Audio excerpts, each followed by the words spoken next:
Okay, HRIS is a marriage between HR and IS. So we covered the IS information system.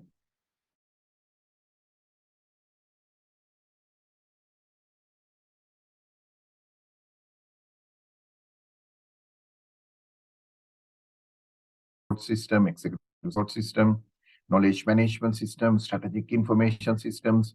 So those are different types of systems available at organization level. Even when you look at HRIS, within HRIS, you can find all these different systems. If you look at a ERP solution within enterprise resource planning solution, you can find all these different types of systems. Okay, so we got a basic knowledge about IS during first lecture. And then the second lecture, we focus on HRIS to give you an introduction to HRIS, purpose of HRIS, and the critical knowledge required to understand HRIS. So that's what we discussed during first two lectures. But today we are getting into another area. So we are trying to understand today typical HRIS life cycle and cost-benefit value analysis. So there are two areas to cover during the lecture today.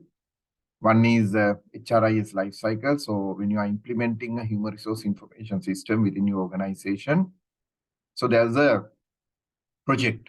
Okay, it's a HRIS project. So project, there are certain stages to follow. Okay, you can use multiple techniques like waterfall model to spiral model to whatever, it doesn't matter. But within whatever model, there are certain stages. Okay, where you might have to go through. There are certain activities you have to perform to successfully complete a typical HRIS project. So we are trying to understand the life cycle activities and why those activities are important. That is one area. Second area is cost benefit value analysis. Okay, so to understand, because why companies need systems, because that system should benefit the company. Otherwise, no point of having a system. Why tax system is important for Sri Lanka? To collect proper tax. Right now, it is less than 50% level. So if you have a proper tax management system within the country, you should be able to collect right tax. When you collect right tax, it is the burden of taxpayers, because right now only percentage of eligible crowd is paying tax. Only genuine people are paying tax, so it will benefit. If you implement HRIS will benefit the organization. If you implement a ERP, enterprise resource planning system, that will benefit the organization. Okay, if you implement a digital ID system for the country will benefit out of it. So when you look at in that angle, there are two sides. One is actually you have to look at the cost. If you are to implement and maintain that system for a period of time, not only implement and maintain the system for a period of time. That period can be 3 years, 4 years, or 5 years. Typically, we are looking at cost benefit analysis for 3 to 5 year period. Okay, minimum 3 years, maximum 5 year period. Sometimes even ERP systems, you can look at a longer period as well. But typically, you're looking at let's say 5 years. So you have to look at what are the cost items you are going to incur during next 5 years to acquire the system, implement the system, and use for next 5 years. What are the costs you have to incur? So you have to understand detail and list down these are the cost factors. This is how we are going to invest for HRIS. That is one angle. Second angle is benefits. By implementing the system, what sort of benefits we can gain? That is also important. So benefits, there are two types of benefits, tangible and intangible benefits. Tangible benefits means you should be able to convert finally into rupees and cents. Or you finally convert into rupees and cents. Let's say use happiness, very difficult to convert into rupees and cents. So that is intangible benefit. So you have to look at both tangible benefits and intangible benefits when you are making a call. So you will look at what is the cost to acquire and implement and maintain for a period of 5 years. As I told you, period can be 3 to 5 year period. At the same time, you look at what are the benefits you are going to get during the same period. So you can compare these two. What is cost, what is benefit. Okay, so that's what you look at it like, if you are investing on a business, so whatever you will look at both sides. What is the cost I have to incur and how it is going to benefit us. So the second part of the lecture is that. So we'll do some calculation as well, like, but don't worry in exams or whatever, I will not ask calculation, but basically you should have some understanding. Okay, not to do calculations, but at least how these calculations work, why it is important on that angle. So that's the whole object.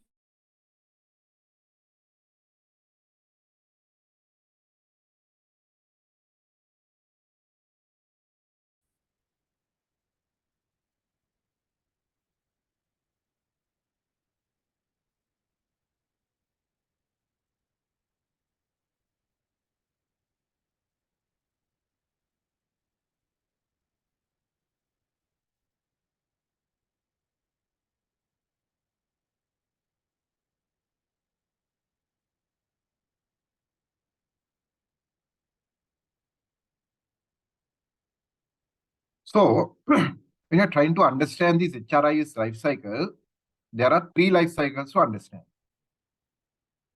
What are these 3? One is project life cycle. Second one is product life cycle.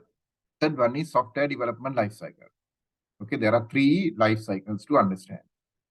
A project life cycle, product life cycle, and software development life cycle.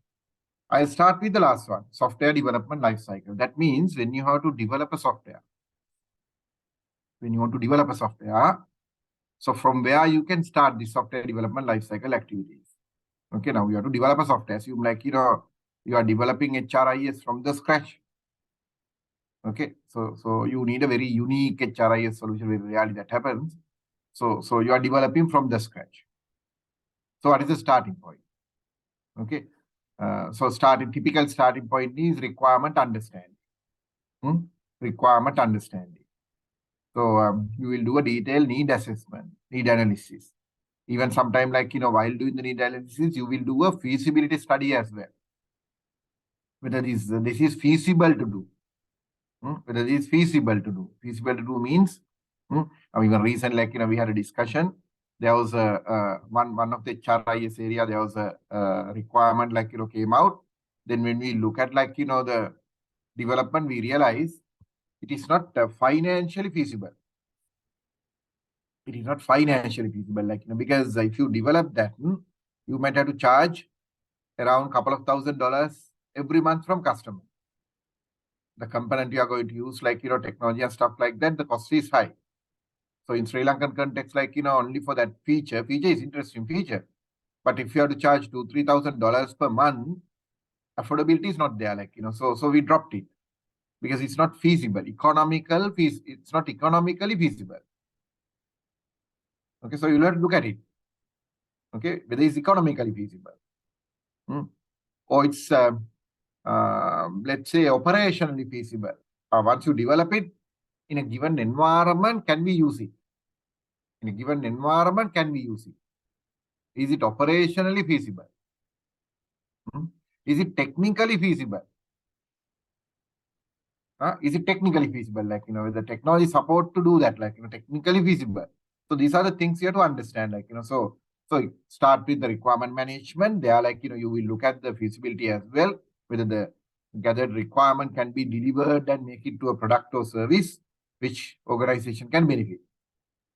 Whether it's economically feasible, whether it's technically feasible, whether it's operationally feasible, or other side legally feasible. Sometimes, like, you have to look at the legal aspect as well. Is it legally possible? Okay. Once you gather the requirement, then you will go through a designing phase. Once you validate that requirement, you will do a designing activity. This is very similar. Building a software is very similar to building a house. Very similar to building a house. So building a house process, you are very familiar. So that is why I'm comparing. Building a software is a very similar exercise to building a house. You will do a design. Architect will design the house. Software architect will design the software. Once you complete the design, Design, there are few stages like, overall design, then high level design, low level design. There are multiple design activities you do. And then it is going through a development phase, software development phase. So you have to develop the software. Okay. Once you complete the development, software development work, you will go through a quality assurance phase. Whatever developed software, you have to check whether that software is working as per the intended purposes.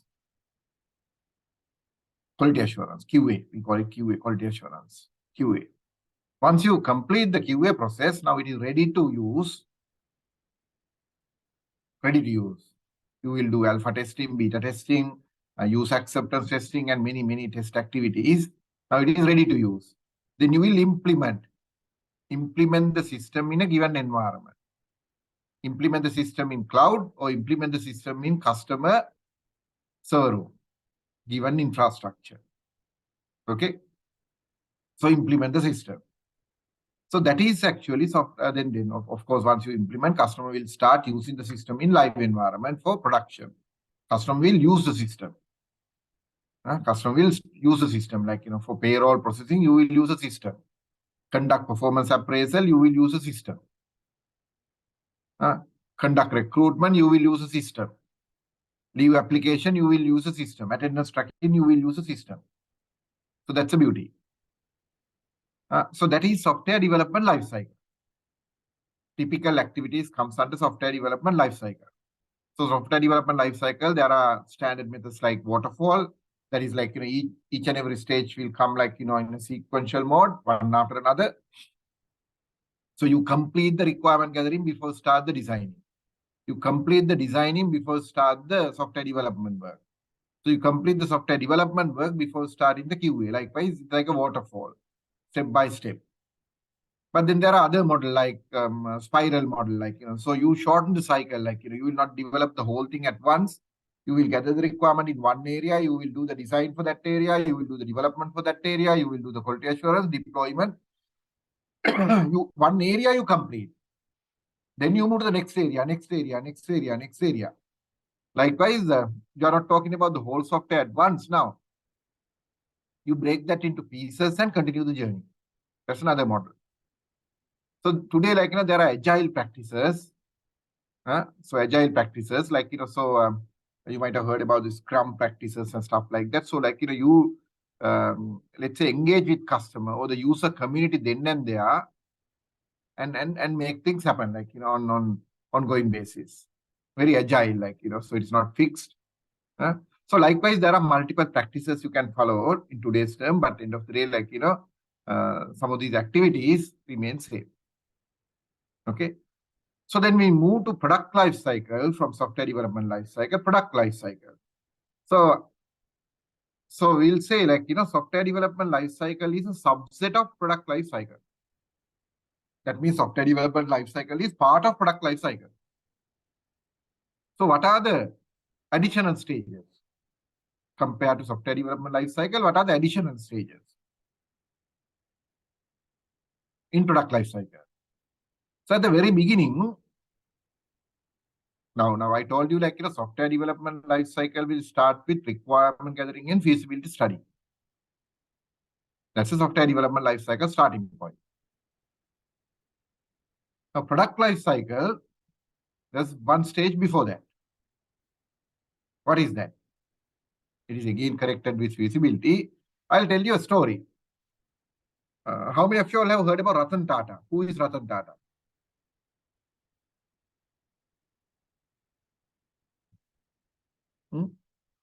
Who is Ratan Tata? Owner of the Tata company. Yeah, former owner of the Tata company. Okay, Tata is big. Now they own, like, many vehicle brands, global brands. They bought, like, many different brands. Okay, so he's the owner.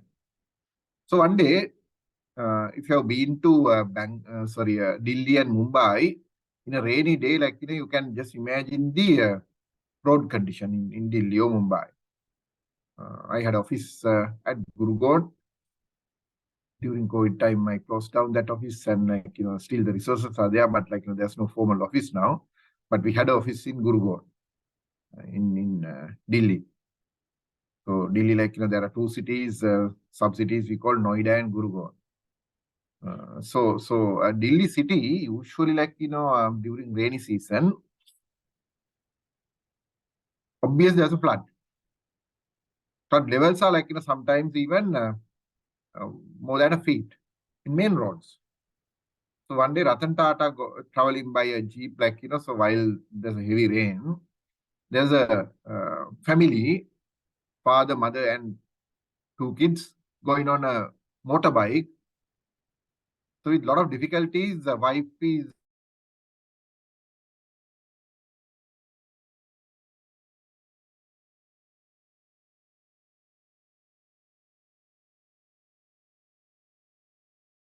with heavy rain, it's very difficult to go. Ratan Tata thought, like, I should come up with a uh,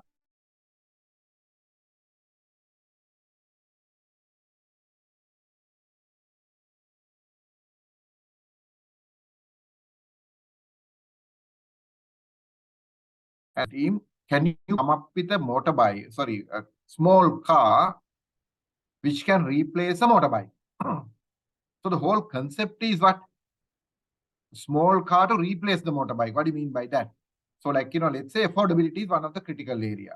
Because if you are to replace the motorbike, then a small family should be able to afford to buy. Otherwise, no point, no, like, otherwise bike will not replace. Why people are buying a bike, like, rather than buying a car, like, because you can't afford to buy a car. So you buy a what? Motorbike. So here the team, like, can you manufacture a car to replace the motorbike? So car should be small. An ideal car, like, you should be able to manage 4 passengers, because it's a small family, like, it's not a big car to, like, take 8 members, like, so four members, father, mother, and 2 kids comfortably can go there, go out, and cost should be in the range of motorbike or slightly higher than a motorbike, maybe 1.5 times. So somehow, like, you can afford, but not a typical car price. So what I'm trying to explain, usually that is that he's asking them to manufacture a product, copy the product. That means what? So product always initiate with idea. You have to have an idea. You need a brilliant idea. Idea can be converted into a idea you have to validate. Idea you have to validate. You have to see, like, engineering team should come and tell the Ratan Tata, look here, this is not possible. This is possible. So you have to do the research work and come and tell Ratan Tata, like, okay, so this is possible or not possible. If it is possible, how? What is the cost structure of that vehicle? Is it economically feasible then? Is it operationally feasible? Can you manufacture? Can you find the technology to do that? So you have to do the feasibility as well.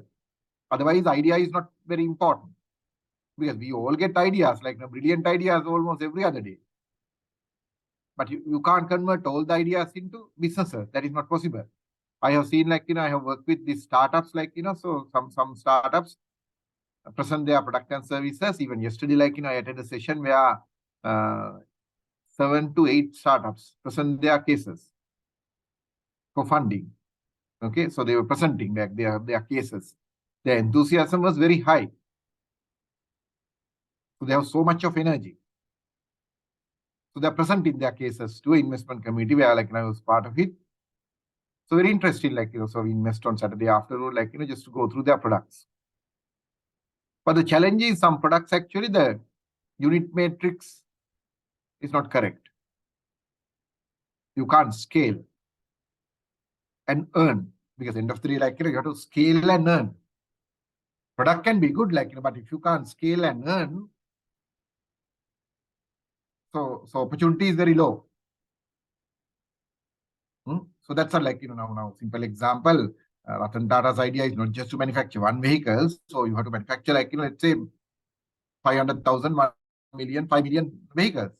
It should be economically feasible for both sides, like, for the Tata company and for the consumer, user, customer. Because end of the day, Tata company also should keep a margin, at least like, 10, 15, 20% margin. And the user, end of the day, like, small family should be able to afford to buy. Otherwise, there's no business, there's no product. So product start like, not from requirement, like, but from an idea. That is very important. There's another case like, in Japan, so many years back, you all know, after World War II, Japan was banned to manufacture aircraft.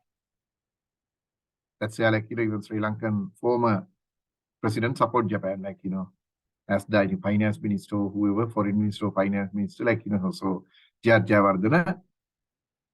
And he mentioned this Nahi Verena Verani Gathawa, and like, he said, we have to forgive them. Now, gone is gone. So now no point of talking about that. World War II is over. So if you like, threat them and punish them, people will suffer further. People will suffer further. Like, so we have to forgive them. And that is how, like, they still love Sri Lanka. So this during that time, like, post World War II era, one of the, sorry, I can't remember the name of the prime minister by then, like, so prime minister went to a railway engineering team and he explained a problem. He told them, I can't remember exact city, but I think like it is Osaka to Tokyo. Okay. So he asked, like, roughly now, so if someone to come to Tokyo to get some work done and go back on the same day, it is not possible because train journey takes 6 hours. Now, simple example, even Jaffna to Colombo, like, train journey will take around 6 hours. So it is not possible for someone to come from Jaffna to Colombo, go back on the same day. You can just go back, like, but if you have some work to do, like, in Colombo, so to stay in Colombo. Colombo staying is not a big problem, like, but staying in Tokyo is not that easy because the living cost is very extremely high and accommodation cost also extremely high in Tokyo City. So he went to the railway engineering team and asked, can you manufacture a rail engine? It was not banned, like, rail engine you can manufacture. Rail engine, which can take people between these two cities within 3 hours. Now it is 6 hours. Can you cut down to half? Can you cut down to half? How can you take people between these two cities within 3 hours? That's us. So this railway engineering team did some research and, like, came back to Prime Minister and said, it is not possible, sir. Like, we can cut down some time, but at least it will take 4.5 hours. This is the maximum speed we can achieve. This is the maximum speed we can achieve.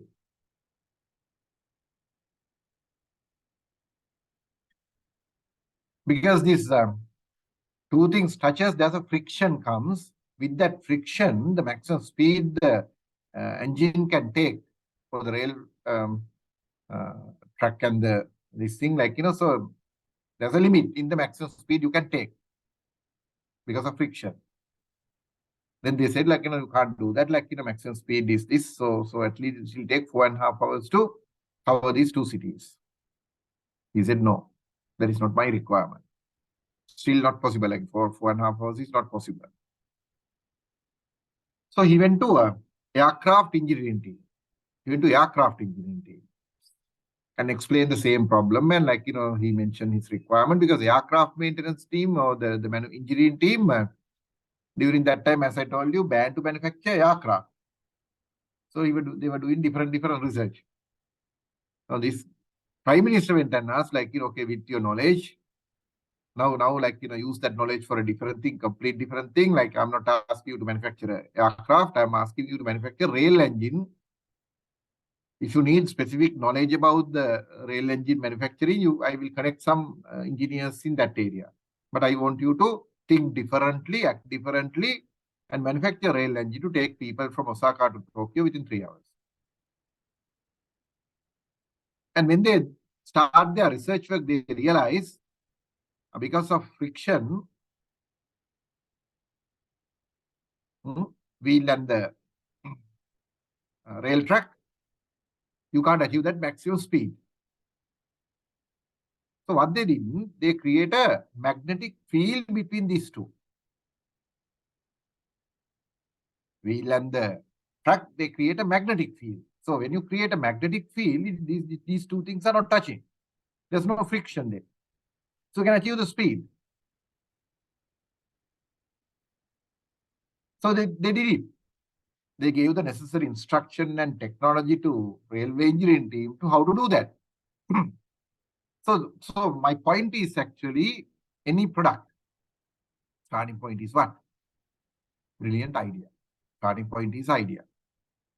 Now you got products like Airbnb. Airbnb came out like, with a brilliant idea. Low cost, crowdsourcing, accommodation option. Low cost, crowdsourcing. Who is sourcing this accommodation option? Crowd, general public. Those are called crowdsourcing. There's two theories connected actually. One is crowdsourcing theory.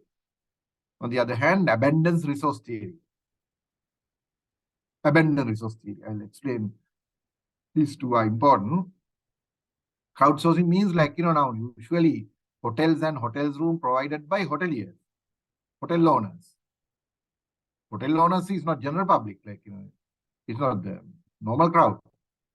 Those are specialized business people. But crowdsourcing means like, you and I, we own a house, majority own a house actually. So we allocate one room as a hotel room. That's a crowdsourcing model. Who is sourcing these resources? Crowd. So it's a crowdsourcing model. So you find this from the crowd. Even Pygmy and Uber use the same techniques. Uber came first for the global market. So again, crowdsourcing model. Who owned the vehicle? Is it Uber or Pygmy? No. Even a couple of days back, I sent my vehicle to drop my mother because she's living in Kurunagala, with driver. So the vehicle didn't come on time, so I had to use a taxi. So I ordered a taxi. So one bank came and picked me, he's working for a bank. Then we got into a conversation. He's telling me, on the way back, I checked, is there a trip, on my way? So if there's a trip on my way, I'll pick it. So I can pick someone, close to my office and drop him and go home, so I recover my cost. His objective is to cover the lease value during the month. It's a fantastic thinking. So I don't care, I'm a banker, so I don't care picking a person and dropping, because nothing much to think about. So he's somehow earning to pay his lease. That's a good thinking. It's a crowdsourcing, it's your vehicle and you are the person who is driving. So the whole model is crowdsourcing model for that product. Airbnb is a product. Pygmy, Uber is a product. So for that, so you use the crowdsourcing model. On the other hand, abundance resource theory. Abundant resource theory means, so assume your house is full and too many people live, so you don't have abundant resources, a room, free room. Assume you have a free room in your house. Nobody used that. So it's an abundant resource. So you can use that abundant resource and earn some money. Now Uber also same thing, so guy might not work during the office hours. After office hours, you have some free time. Your vehicle is available. So you run a couple of hours for Uber. It's a better resource you use to convert that into rupees and cents.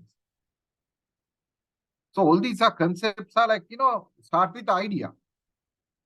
Airbnb start with a low-cost accommodation option. How can we use general public and then support them, giving an income for them? They raised first funding way back in 2009. This product is not that old. They start this concept somewhere around 2007-8 during recession, because he realized there's an opportunity to convert a low-cost accommodation option with the support of technology. You not believe during that time they raised $20,000 initial fund requirement was just $20,000. Just $20,000. So second level funding, like when they move to second level, so do you know how much that initial $20,000 investment guy got? He got 500,000 return. 500,000 return. Not just 20%, 30% return. 500,000 times return. That means multiply 20,000 by 500,000. That's the money he got. So if you have a brilliant idea, validate, look at whether it can be scaled, look at the unit matrix, and come up with a product or service. So you will succeed. So since I'm part of this startup ecosystem, like, so there are so many product and services. I come across product life cycle. Hope you got it. Then what is the end of product life cycle? I told you the starting point with the idea, then feasibility, and then go through the software development life cycle activities. Similar set of activities. What is the end point? I told you software development life cycle will end with go live and maintenance. Go live. Product is in live operation. Customer is using that product. And vendor will maintain. That is the end of software development life cycle. But product life cycle. So the product companies like Microsoft and whoever will decide we are not going to develop this product anymore. We are going to discontinue that. Now Windows 95 came out in 1995. Is Windows 95 in existence now? No. Is DOS operating system in existence now? No. Windows 2000? No. Right. Because product also can come to an end. Now some of the vehicle came out in 1960s, 70s, 80s and stuff like that. Are they coming now? No, because that replaced by new technology, new models and stuff like that. So you will first Toyota will stop manufacturing that particular vehicle. And they will continue part manufacturing. After some time, they will discontinue part manufacturing also.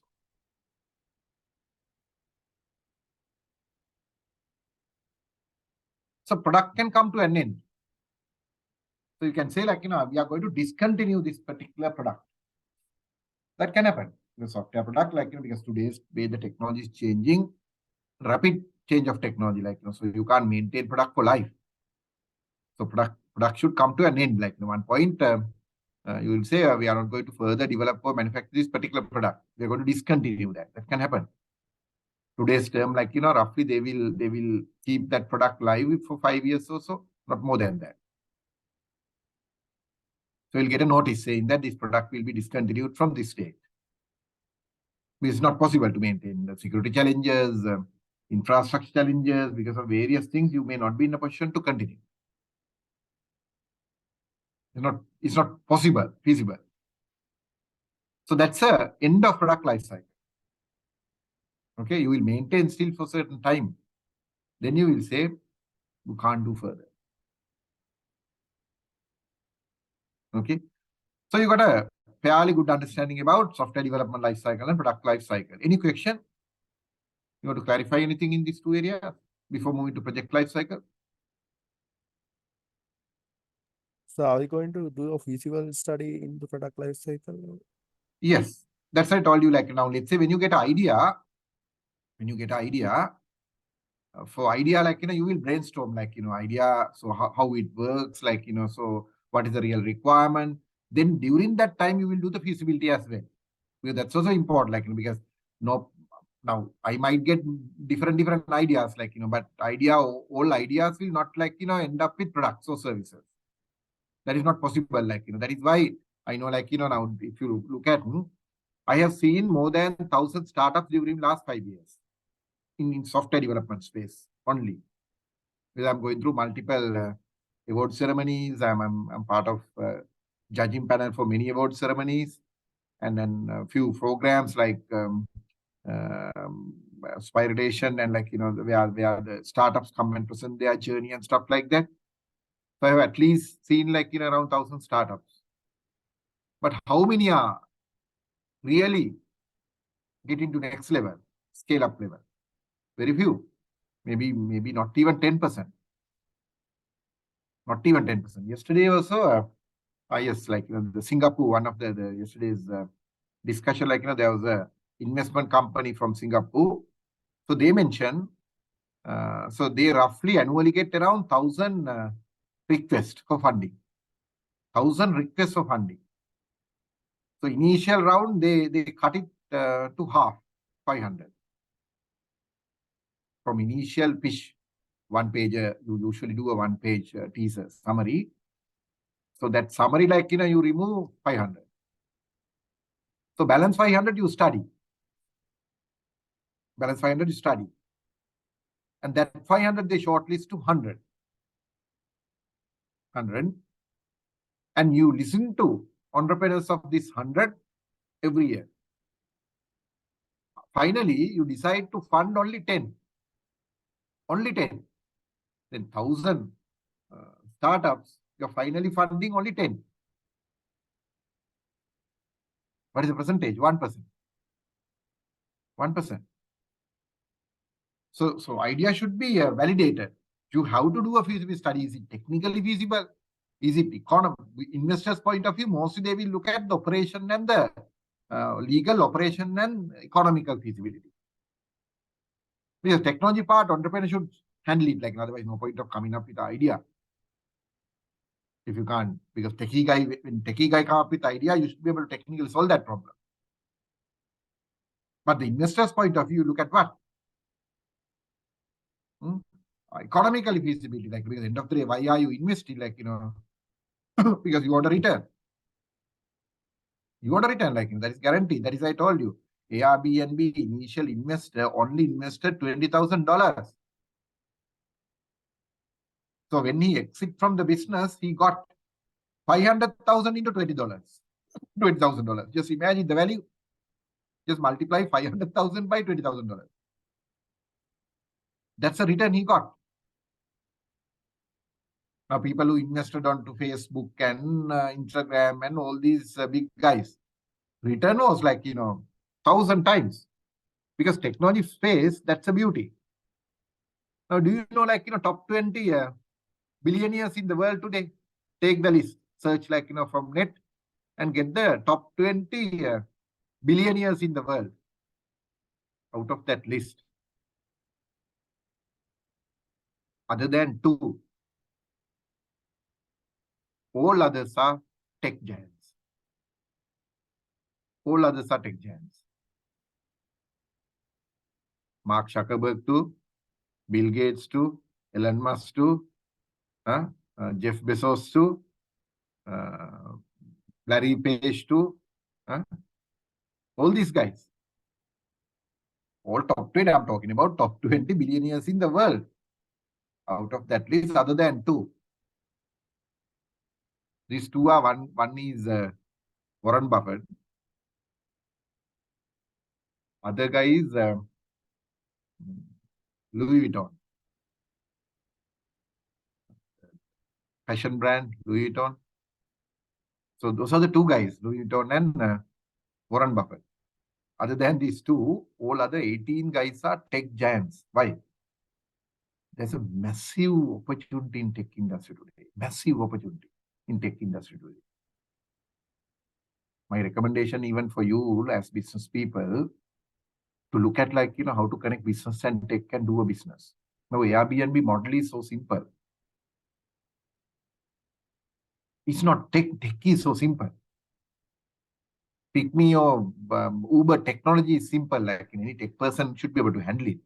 You can hire an architect. That's not a big deal. When you want to build a house, you will hire an architect. And you will not go and follow an architect course to build a house. So what is important is your idea. But do a proper feasibility study, like you rightly asked. Otherwise, I told you, 1,000 startups can come in, only maybe one person is going through that mill. 10% there's a chance of end up with a success story. 10% chance.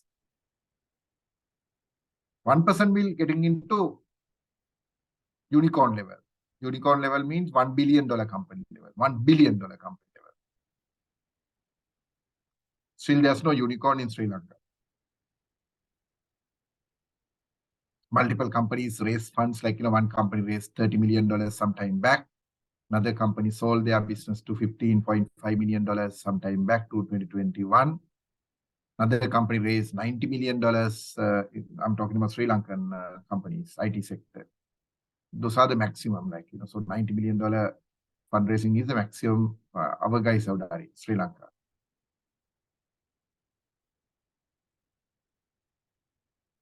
So my motive is take the current company into more than that. At least then we lift the game. Then someone will cross $1 billion level. $1 billion. So now India is producing a unicorn in every 9 days. One unicorn in every 9 days. That is what is happening in India. That means there's a new company with $1 billion valuation in every 9 days. Just imagine the economic development rate. That scale we can't even think about. All these have moved from idea to feasibility to requirement to they have passed all these stages because that is actually there's a potential business. There's a potential business. Potential business, other thing is perseverance. You have to keep doing it, keep doing it, keep doing it. That is very important. But obviously, you have to validate the model and you have to do this unit matrix and understand the scalability is possible. So you have to understand that. I'll tell you a simple thing, so there was another startup came up with idea very similar to Airbnb. And his model is actually toilets. Now, when you are going out for trips and stuff like that across the country, so toilet is a problem, especially for ladies. Guys will do something but ladies, there's a problem. So he came up with a concept. Assume if you have a house close to let's say a famous city like Anuradhapura, Polonnaruwa, Sigiriya, or Kataragama, whatever, where a lot of people are working almost daily basis to visit these places. So in your house, if you have a toilet, you put a proper toilet, you clean it nicely, water is available, no smell. So his model is actually online model where I assume now you are in Dabul, you go to that mobile app and see okay, what are the toilets available in Dabul? In that app, you will show these toilets like Airbnb, like Uber. Uber, when you go to Uber, pick me, they will show the vehicles around your area. So likewise, now assume you are the house owner, you will prepare that toilet as per the guideline given by that company. One is clean. Cleanness is very critical. Basic condition is critical. Water availability is critical. Likewise, there can be certain conditions. So you fulfill that condition and they will do a inspection or you might upload some photos or whatever, and they will onboard you. So when someone check in double, your toilet will appear there. So you can use that toilet and make a payment. So you are doing an online payment. Cash transactions are not possible. So you'll do online payment. So you will do, let's say $1, you transfer $1 and use that toilet. $1, whatever. But challenge is unit matrix won't tally so how many people you can get per day, how much you can charge in local context. So what are the other options available for people?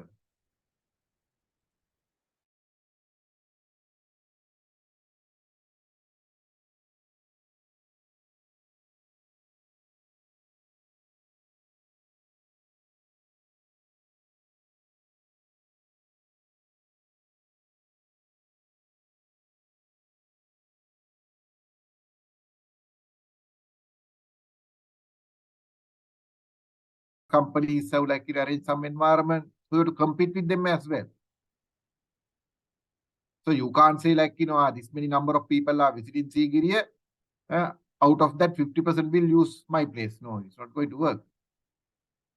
Other thing is like, for this model to work, how many toilets you need in the country.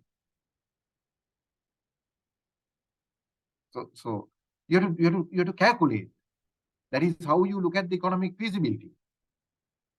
Ratan Tata should ask the engineering team and finance guy do a calculation. See, if you do this manufacturing, whether we can earn something. It's not a charity project, no. It can consider as a social enterprise, but sustainability is important. Sustainability.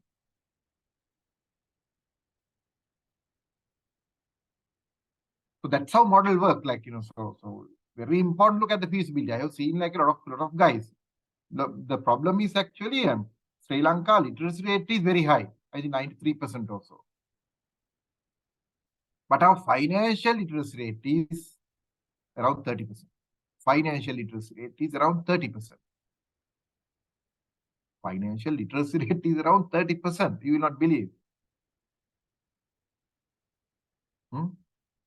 That is why, people don't know how to manage your monthly finances. You don't know even what Lord Buddha mentioned. Lord Buddha mentioned, keep one portion for consumption. Then 1% you can donate. 1 portion you can save. Another portion you can invest. Okay, we break the whole thing into 4 portions. 1 portion you can consume.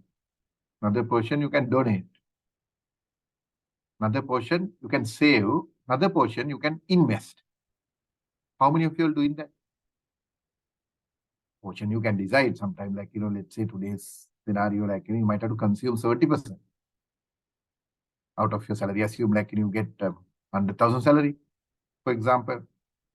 The 70%, that is 30,000 rupees you will consume for monthly consumption. You will use 70,000. Now the 10,000 you will donate. Religious activities, there are many things. You will donate some value. Another 10,000 you will save. Contingency budget. There are emergencies. If there's a health issue, so you need that.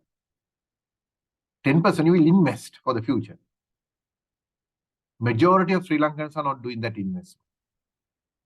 Some will save. But there's no proper plan. There's no proper plan, if you really look at it. Do you know, I have actually I started doing this at the age of 40. Now I'm 49. This year I'm 50. So I have all monthly finances from 40. That is, I have every month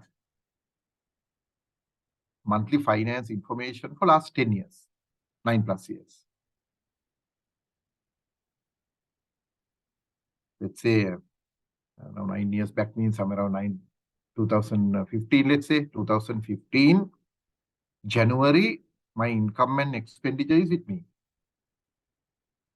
I know how much exactly I earned 2015 January, month of January. I know how much I expended during the month. So I follow. One portion, depending on the salary, you can decide these percentages. I have a budget because my elder sister actually asked me to do that, first portion for a donation. Okay, start in different way, first portion. I reserve a value for donation. Various activities. I always I start scholarship program way back in 1997. Came up with while at the university. While at the university, I came up with a scholarship program. Since then, I'm giving scholarship. So today I have 5 students. Always I have 5 students. I don't want to maintain more than that because to burden because I know what is the value for donation. So not only for that, then sometimes some requests come from temple or poor family or whatever, so you have to have that budget. And my classmates, like sometimes batchmates, when they're in trouble, they might ask. So you keep a value there.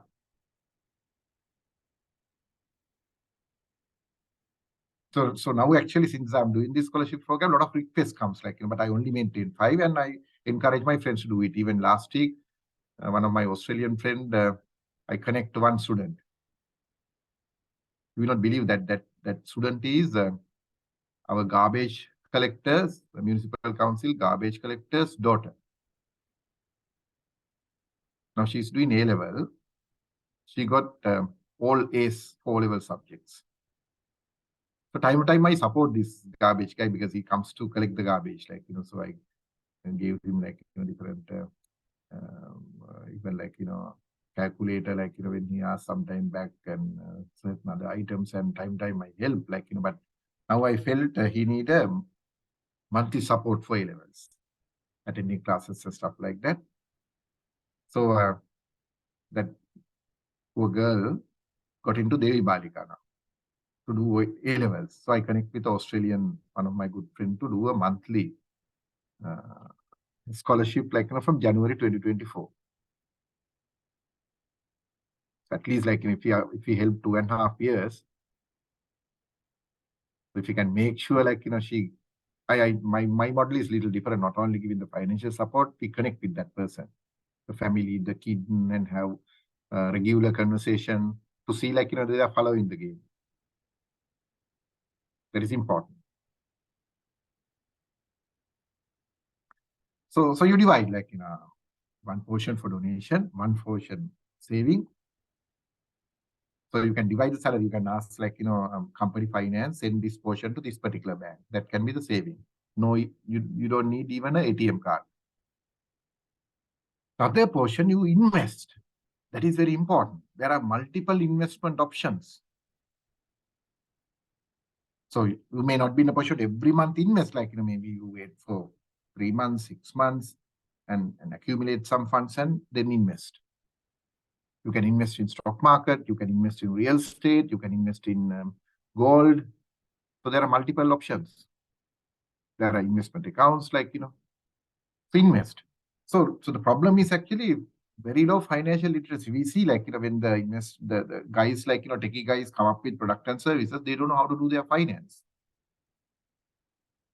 So they struggle. They struggle. So this is a critical common problem. Okay. So that is why this feasibility becomes very critical. Otherwise you are wasting, because assume in a raw model, if you work 2 years, what could happen? When I got into this area so many years back, now I couldn't tell the guys this is not going to work. I felt really bad, because you are passionate and your enthusiasm was very high to come up with product or service, so I felt really bad to tell them this model is not going to work. But then over a period of time, now we develop that skill, because you have to tell. Otherwise, assume a person going through the wrong path for 3 years and waste a lot of money and energy is utter waste. Now, not in a demotive, you are not trying to demotivate, in a different manner, you have to tell. Giving different ideas, change the idea into different model. You can guide, so if anyone want to getting into technology area, technology business, just talk to me. I'll support you. I don't want a single cent. I'll support you. Guaranteed. Because we need entrepreneurs in this country, to develop this country. Okay. So that is product life cycle. You can disturb me and ask any question. So then get into the project life cycle. Having a good knowledge about the software development life cycle and product life cycle, now we are trying to learn project life cycle. So at the outset, there are 3 types of projects. 3 types of projects and multiple deployment techniques. I'll explain that. I'll not confuse but let's see. There are 3 types of projects. One project is from the scratch software development work. That is, there's more developed software available. You completely develop the software from the scratch. So you initiate from the idea to requirements to design, development, quality assurance, deployment, maintenance, everything like, so complete project. You're building a software from the scratch. That is one project type. Second project type is, we call it COTS implementation, COTS. COTS, COTS implementation. COTS implementation means commercial off the shelf. COTS stand for that. Commercial off the shelf. What do you mean by that? Product is already developed and available. Product is already developed and available. That product is already developed and it's available. COTS, commercial off the shelf.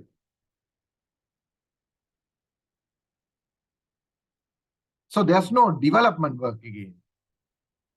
There's no design done again. There's no quality assurance. There are certain activities you might have to do, but you're not going through that software development cycle stages as it is. Certain areas, yes, you might do. So you are implementing an available software. It's already developed and available. It can be a HR system, it can be CRM system, it can be a ERP system. So it's already developed and available. Now my company business is, we have a software product for HR called People's HR. So the product is developed and available. COTS, we just go and implement. That is second type of projects. First type, like, from the scratch, 0 to 100%, you are building the software. That's a project. That is like, there's a bare land, you are building a house completely. Second thing is, you are buying a house. You are buying a house. As it is, you are buying a house.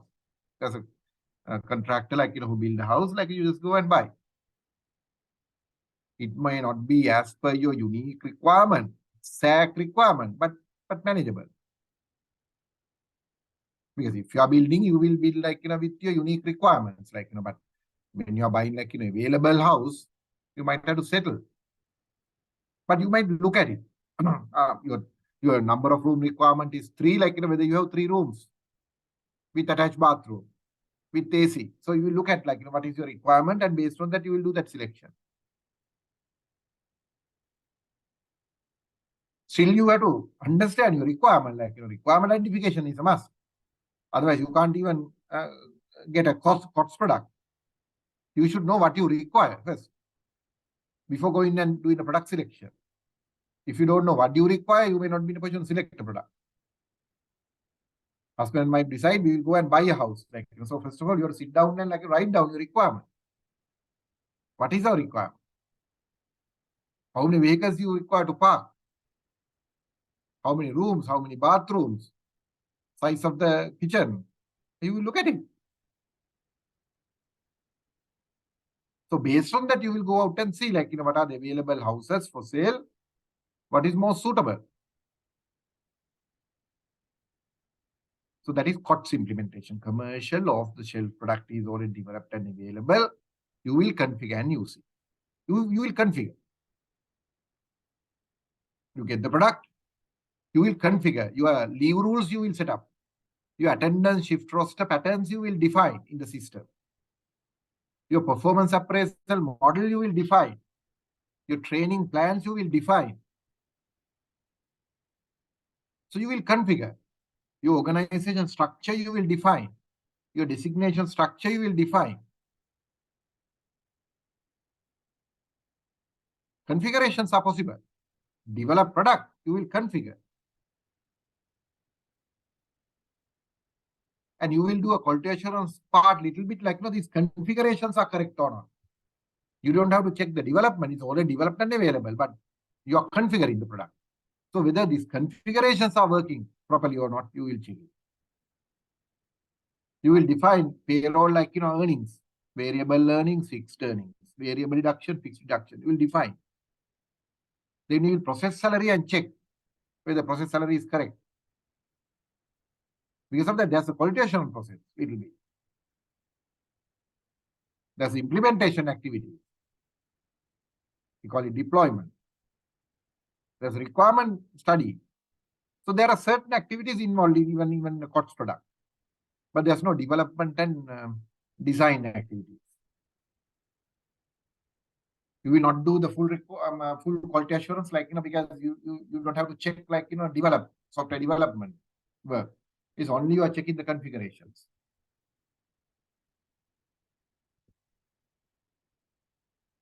Now I explain two types. One is from the scratch development of HRIS solution. Second one is already developed and available as COTS product, commercial off the shelf. So you are buying, configuring, and implementing in your organization. Third model, we call it COTS plus customization. COTS plus customization. That means you will buy the available software. It might not suit 100% your requirement. It might not use 100% your requirement.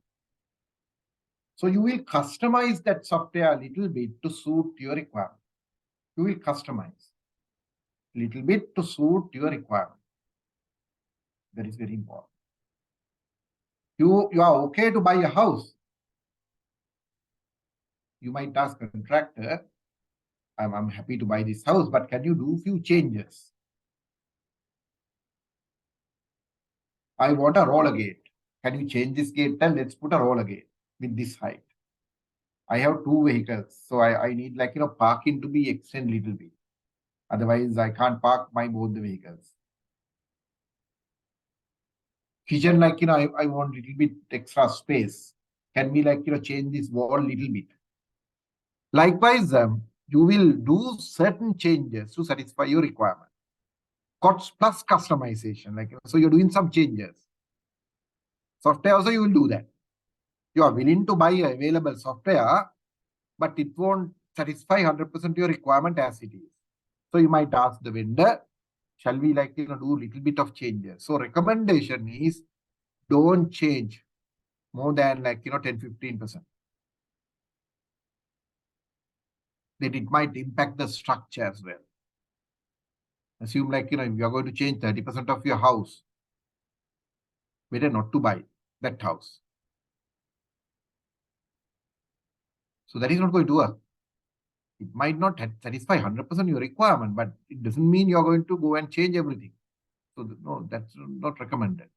But maximum 5%, 10%, maximum 15% changes. So those changes also you have to pay. Contractor will not do free of charge, because there's effort. So you pay for the COTS, commercial off-the-shelf product, and you will separately pay for the changes you're asking. So that's the third model. So there are three models.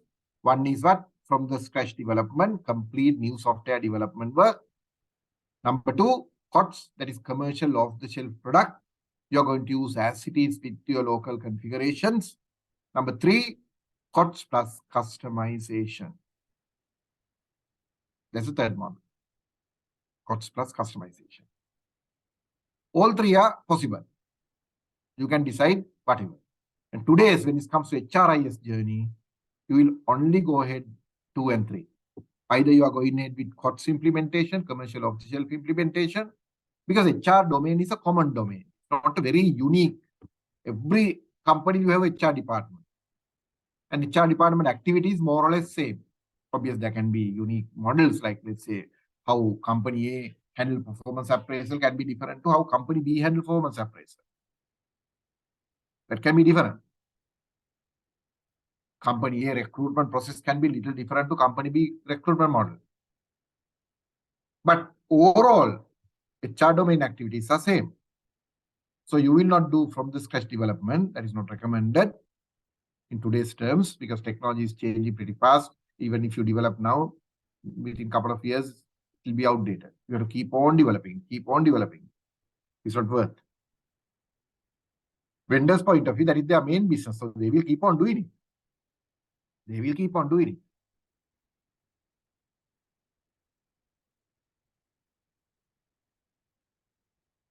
So recommended model is either COTS or COTS plus limited customization. So with that, there are some deployment models as well. I told you on-premise deployments and cloud deployment. One is on-premise deployment. That means system go and deploy or implement in customer environment in customer servers. Customer environment in customer servers, infrastructure. That is on-premise deployment. So your customer will buy license to use. You are buying software license to use. You will buy software license to use.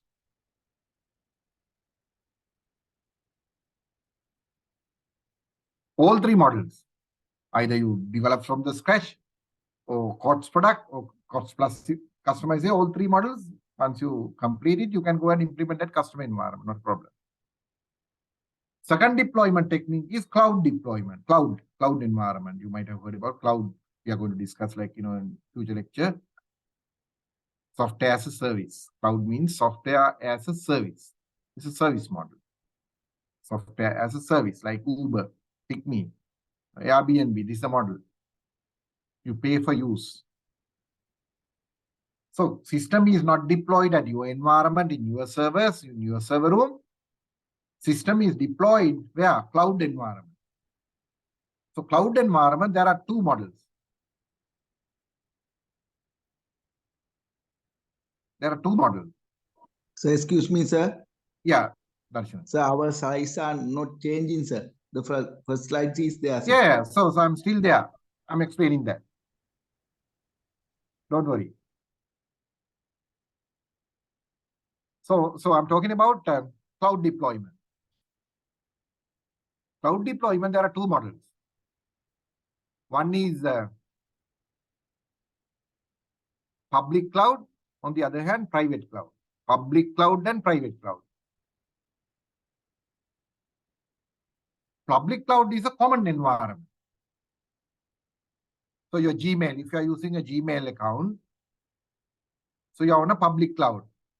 So when you log into Gmail, there are thousands of people are logging to Gmail on the same public cloud. It's like getting into a bus. So many people will get into that bus. So public cloud, only option is from the deployment model, COTS implementation. COTS, because it's a common product. Gmail, the Gmail you use, Gmail I am using, more or less same Gmail. Gmail you are using and Gmail I am using, same Gmail. You have not asked Google to change the mail the way you want. No, it's the same common Gmail, COTS. So public cloud, only option available is a COTS implementation. But private cloud, again, it is like on-premise. Only difference is infrastructure is not your environment. Infrastructure is service provider's environment. Because of that, again, you can have all three models in a private cloud because it's a dedicated environment only for you. But it's in cloud, but only for you. You order Uber, only for you. They are, yes, from the scratch development, COTS plus customization is possible. So to understand these variations in project lifecycle when you look at it. Any question? I tried my best to explain in a simple way. So we learn three different life cycles: software development life cycle, product life cycle, and project life cycle. And I explain different types of projects you might have to get involved when it comes to HRIS implementation. Any question? Anything you want to clarify before moving to individual areas of life cycle? Now the next half an hour, so I'm explaining the areas of project life cycle.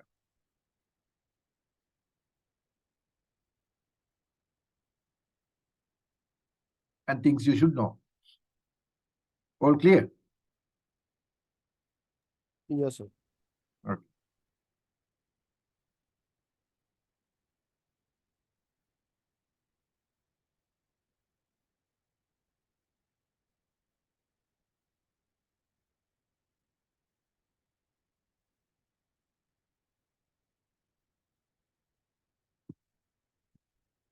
So we are trying to learn HRIS implementation critical success factors. Okay. So after understanding 3 different life cycles and project life cycle, different types of project life cycle.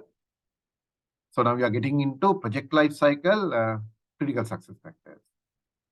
So one of the most critical factor is appointing a proper project manager.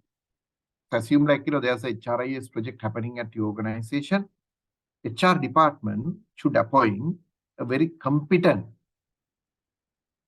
knowledgeable person as a project manager. That is very important.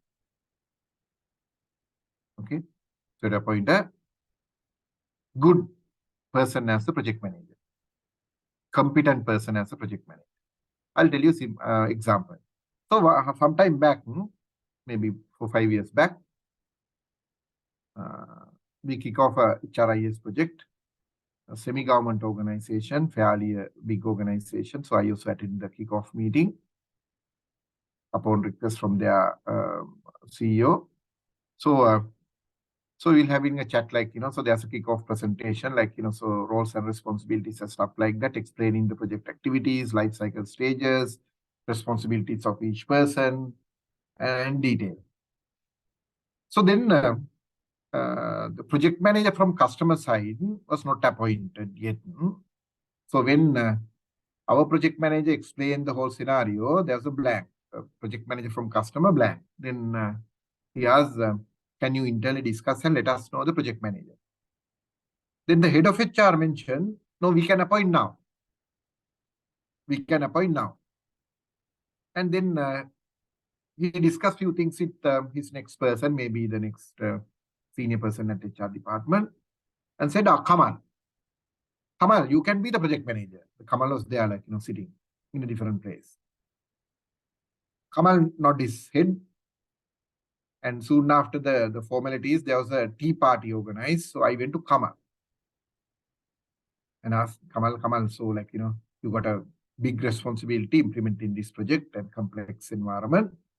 So what's your background? Just to understand, like, whether he's suitable person to be the project manager. He said, I just joined the company. Still, I'm in my induction training. So he is actually a university graduate, pass out from a reputed university.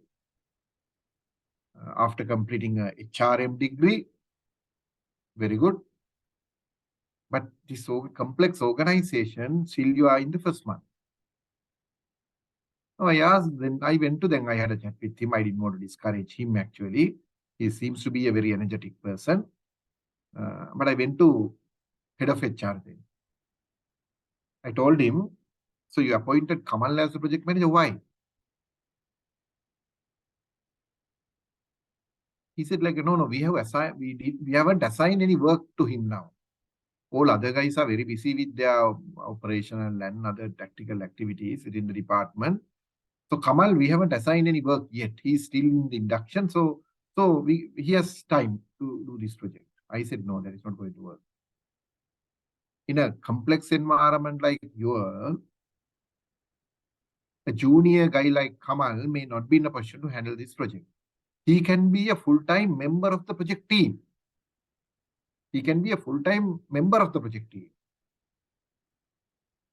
But if you really look at the activities you might have to handle as a project manager, you should be able to convince others. You should be able to get the work done from very senior level people. You should be able to negotiate with the vendor. You should be able to work with the department people and get the work on time, under budget. So there are so many things to happen. So do you think like, he's senior enough to handle it? So I'm believing juniors, not an issue on that.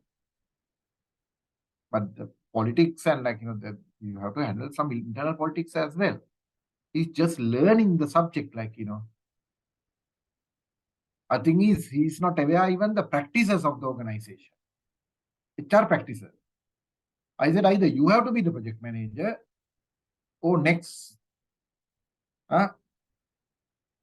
most senior person or competent person within the department should be the project manager. Kamal can be the next person to support him, like, fully. Can be a full-time member in the project team for next 6 months or so. So that's what I mentioned. Because sometimes we are doing one basic mistakes, like, so project manager should be a very strong person. It's a very critical role.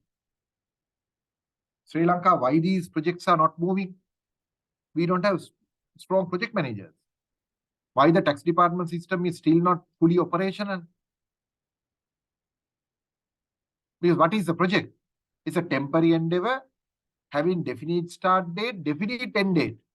Is there a definite end date for these projects? No. Even yesterday, one guy was telling they initiate this digital ID project discussions in 2011. Now 13 years gone. Still there's no project. Still there's no project. Because why? So you haven't appointed a proper project manager to manage this project. Even paying few millions, it doesn't matter. Like, get a proper project manager to manage the whole project.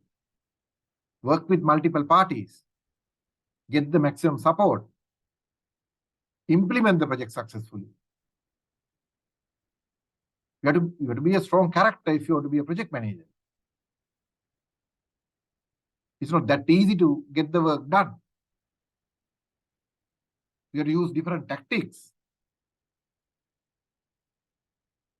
So always I'm telling, if you can be a very successful project manager, you can easily be a general manager. If you can be a very successful project manager, not a so-so project manager, very successful project manager, you can be a general manager.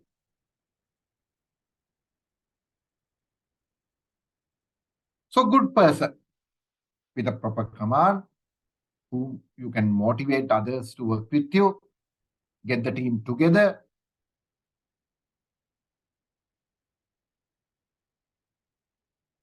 Keeps means to an end, see the completion of the project, who can focus on activities, who is with analytical thinking. That's the project manager's role. So you need a strong project manager. This is one of the most critical success factors in a typical project. Okay. So then after appointing the project manager, you have to set up a steering committee, project steering committee, a committee to govern this project, a committee to govern this project. Usually, customer point of view, steering committee comprises of both customer and vendor. Both customer and vendor. So customer point of view, head of the department. If it is HRIS project, head of HR. HR department, key functional leaders. Project manager. Representative from IT department. Senior representative from IT department. Representative from finance department. Representative from system audit department. And maybe 1 or 2 users from other departments. One company even appointed a union member to the project team, steering committee. So he said the union will understand a clear picture. We don't have to go and explain to the union. When there's a person sitting on the steering committee, he will take the right message. Very logical. That is from customer side. The vendor side, project manager, management representative from the senior management team of that company, a representative, business analysts who understand the requirement of the customer, technical lead who is responsible technically, and an implementation lead who is implementing this project. So these are the people who represent the steering committee of the project. So they will meet on regular basis.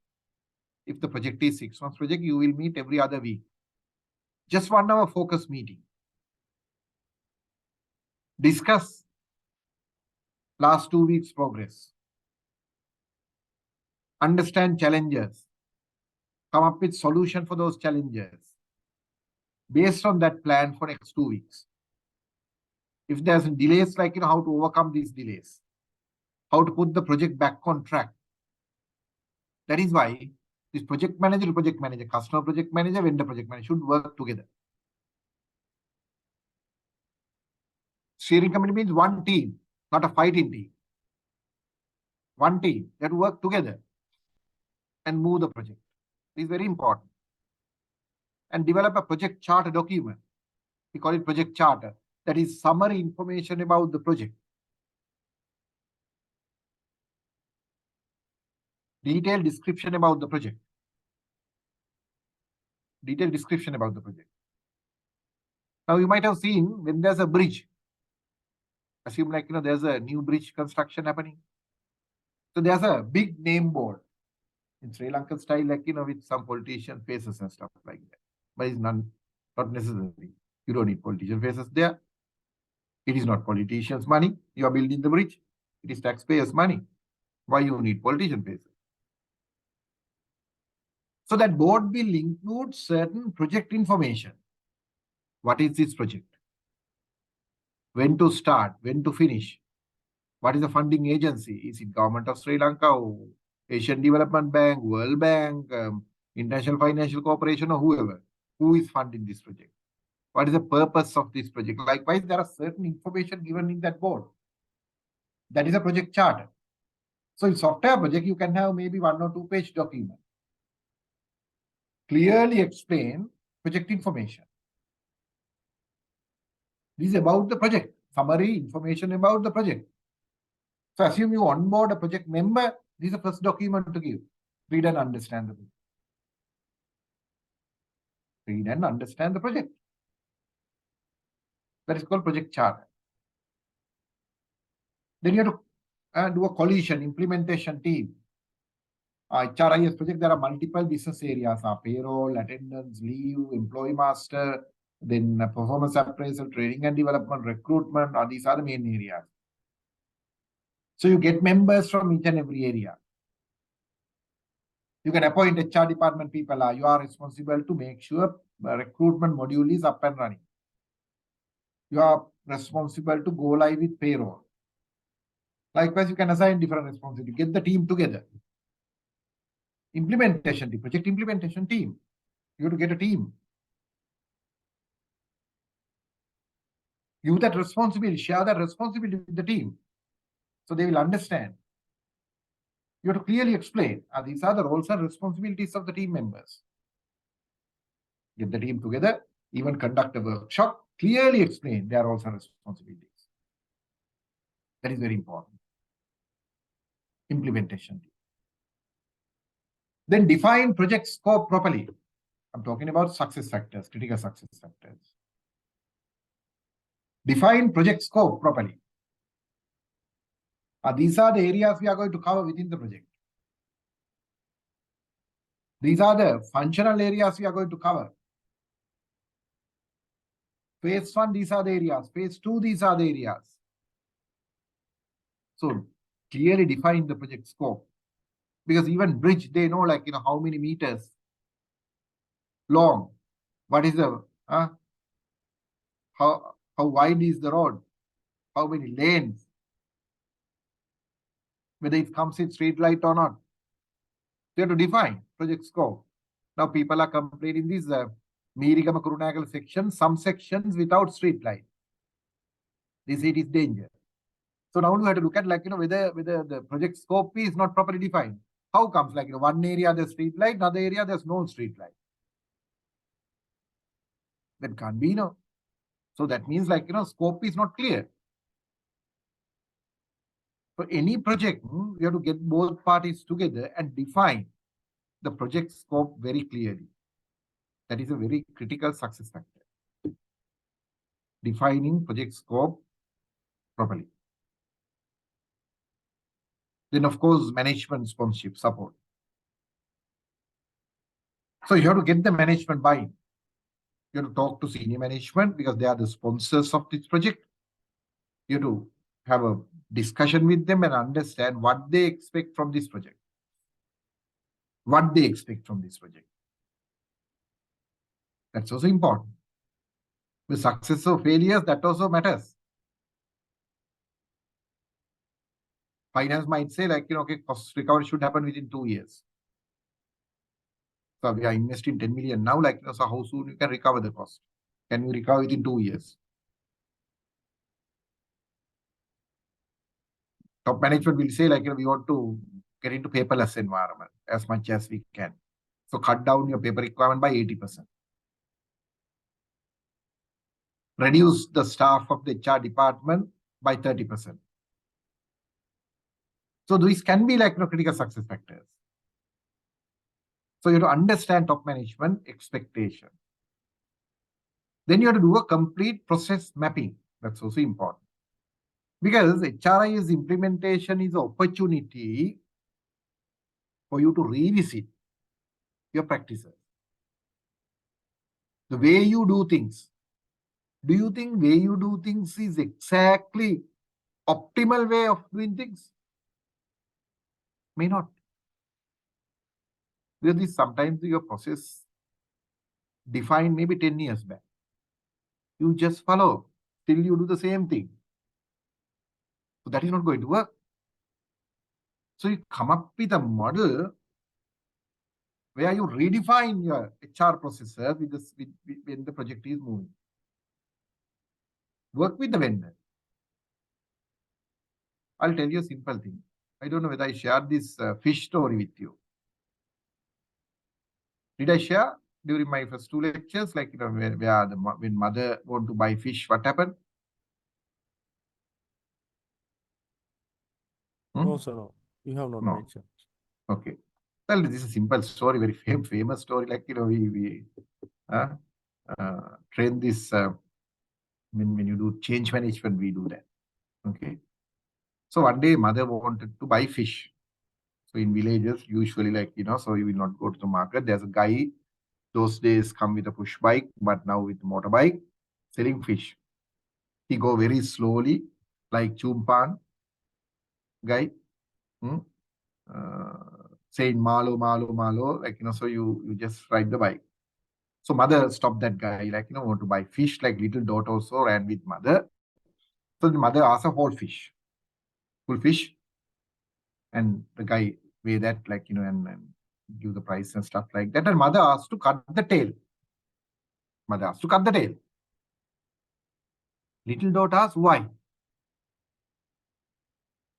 Mother was thinking, why I asked to cut the tail? Mother mentioned, my grandma used to do that. My grandma was to do that. So I'm also doing it. So luckily grandma was there. Little daughter ran to grandma and explained the whole story. This is what happened. This is what happened.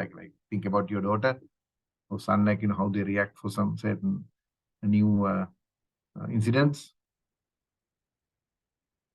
I have 3, so I know the whole scenario. How they excited, when you do something new. So grandma listened to the whole scenario and mentioned, what? Can you guess?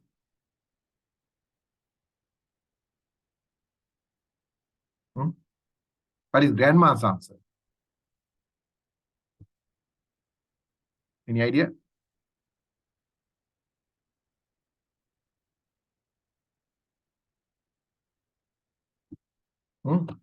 Just tell me something. Little daughter explained the whole scenario, what mother mentioned, when you ask, why are you cutting the tail of the fish? Mother said, my mother used to do. So you went to grandma and asked. This is what happened, why? Why are you asking to cut the tail? What is grandma's answer?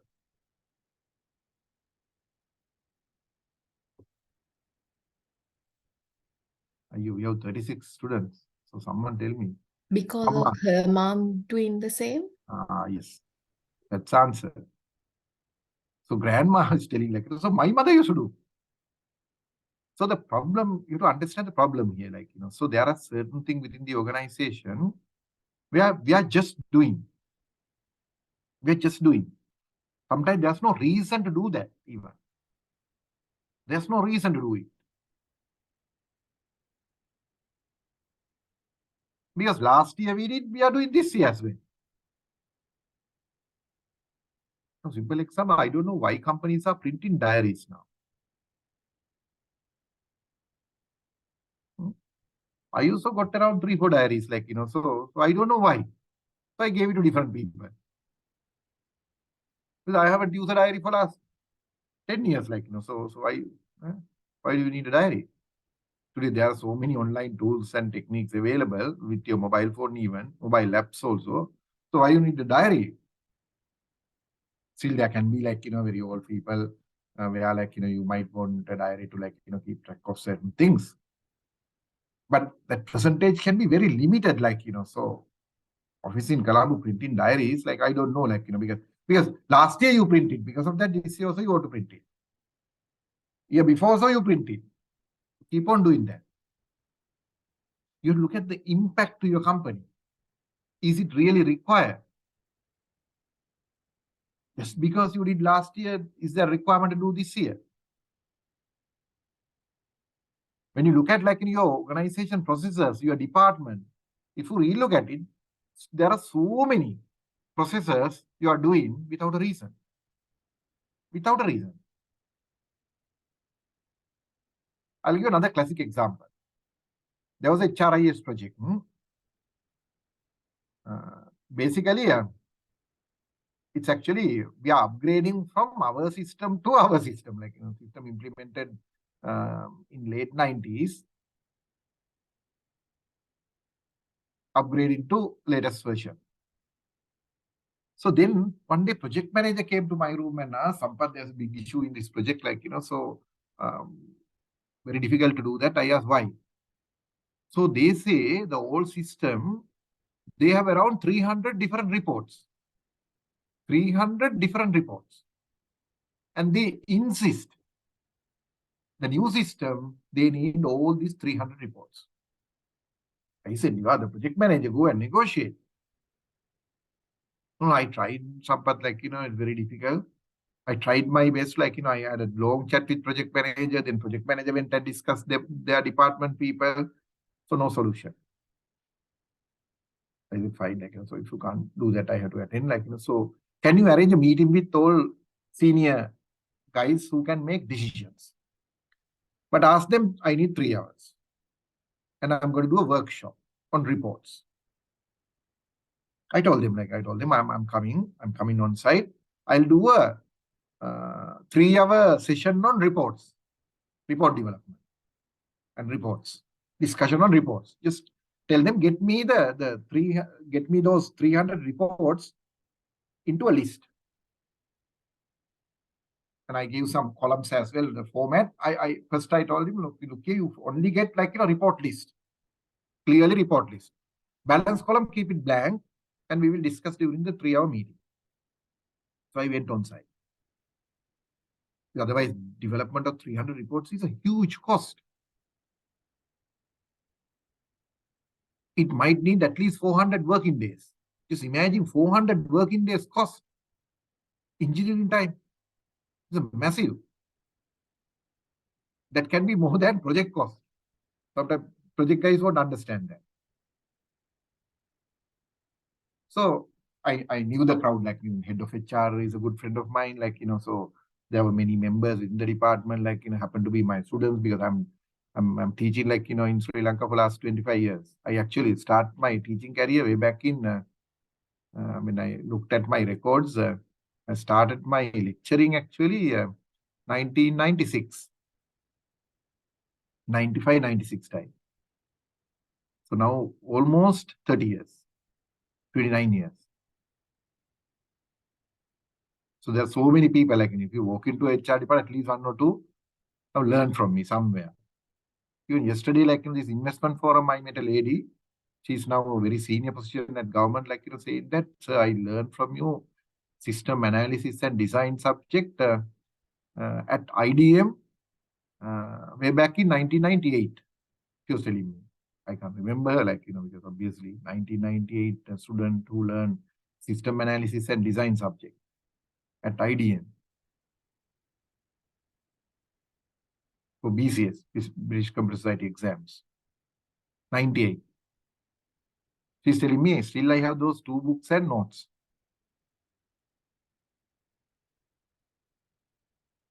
So I went on site. I asked them to project those report list. I start the discussion.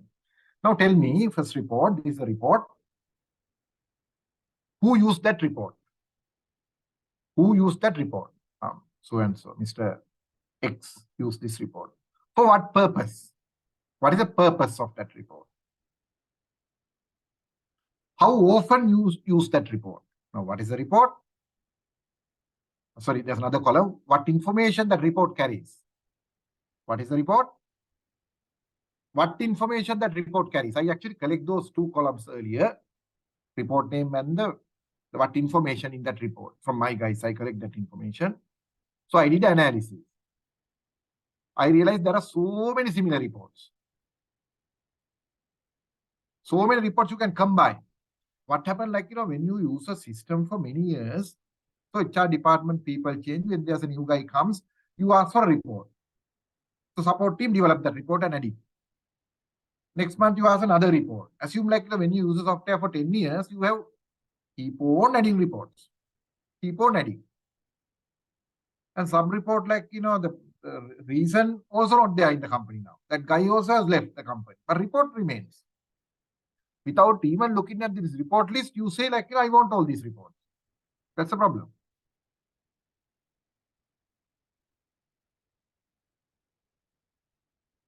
So I start doing that. What is the report? What information that report carries? Who use? For what purpose? How often? Last use date. When I did this for around 10 reports, end of which I realized there are so many unnecessary reports. You will not believe, first 10 itself, half of that, nobody knows who used for what purpose. Nobody knows with the department. So you are asking the vendor to develop a report. Nobody knows who used for what purpose. Then HR manager,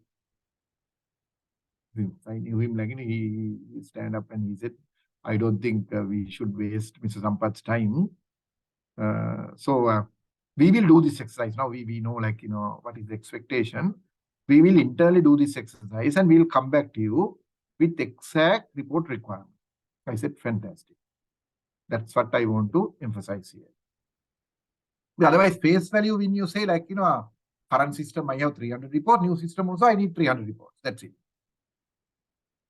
But that is absurd. Like, so you have to look at what is my current requirement. What is my current requirement? Requirement will change. Recently I told my wife, like, when we retire, when kids move out, we'll go to apartment, like, so it's 1 floor. So it's easy. We right now, like, there are so many people in our house.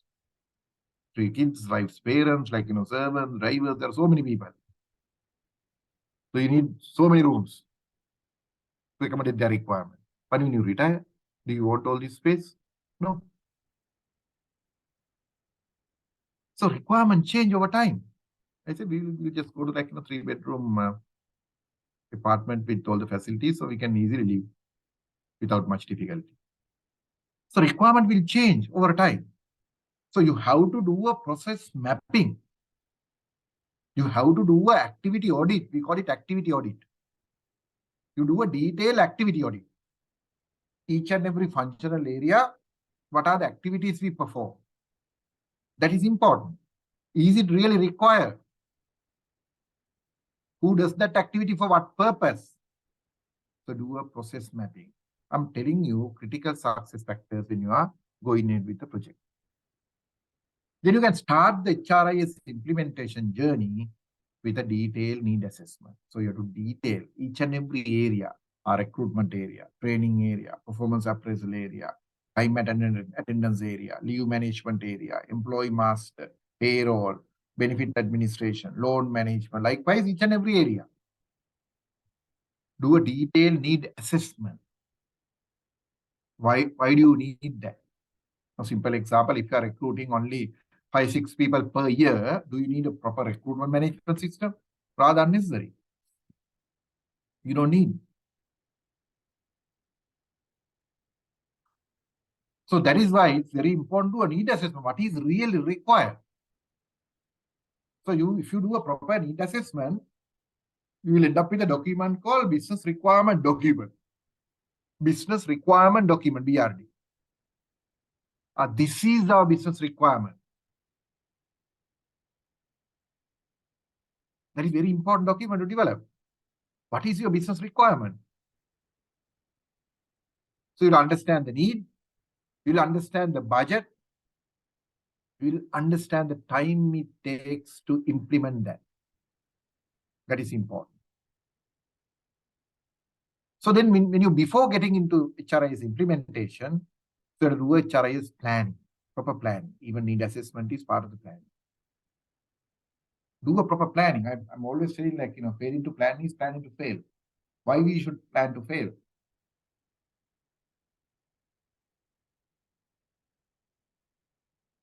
Do a proper planning. Understand HRIS expectation. Meet different stakeholders, top management, as I told you earlier, HR department people, user community in general. Write down HRIS expectation. HRIS expectation. Have one-page document. One-page document. What are these expectations? These are the objectives of this project. Have one-page document. Then when you do the need assessment, understand procedures for automation. We are not going to automate recruitment now. We are going to automate performance appraisal process. We need training, module, training, pre-training, training, post-training related information and activities. We need an e-learning portal. Understand procedures for automation. Planning for productivity through HRIS. Planning, how do you want to improve productivity? By automating this area, this is how much time we invest now. After automation, this is the time requirement. Do a proper plan. How you manage your leave management now? Once you automate, how it works? How many people hours you are going to save? What is the impact?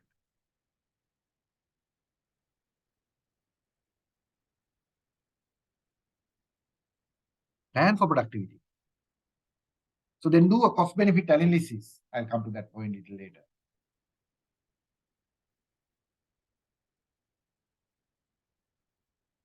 Do a cost-benefit analysis. What are the cost factors and what are the benefits?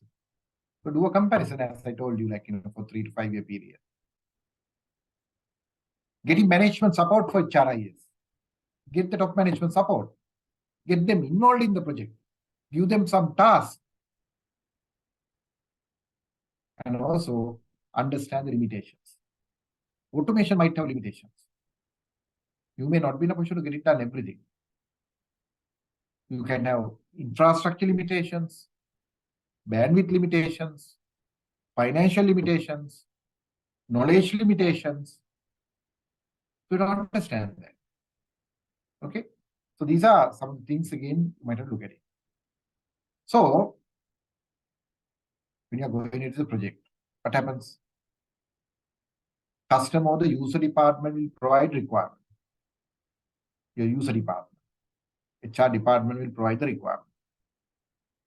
Software vendors team will try to understand your requirement. You will tell, software team will try to understand. Based on your understanding, you will develop meaningful software.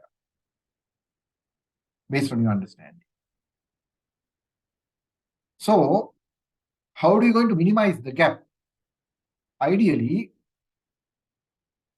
when customer shared your requirement, it's ideal if the software vendors team and customer team get together and go through that requirement again. Go through that requirement again. validate that requirement again before even start the configuration. Because depending on the project type, your activity can be different. So if it is a from the scratch development, you have to do a complete designing. If it is a COTS implementation, you have to do the configuration.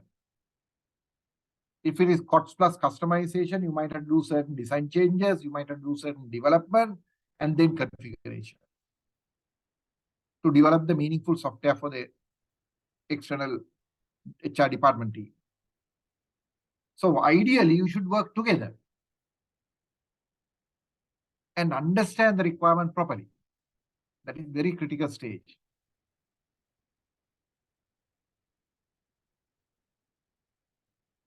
So at the beginning, as I told you, you might do an initial document called BRD, business requirement document. BRD document, business requirement document. With the business process reengineering I proposed, you will finalize your requirement specification. That is we call SRS, software requirement specification. You will develop this SRS based on the BRD, business requirement document. First document to develop. Don't even think about the software. Just think about your business requirement. Once you finalize your business requirement, based on that, you will develop the SRS. Need software. Which areas you are going to continue manually? We don't think you can automate everything. That may not be possible. So you will, with re-engineering efforts, you will understand this is the software requirement specification.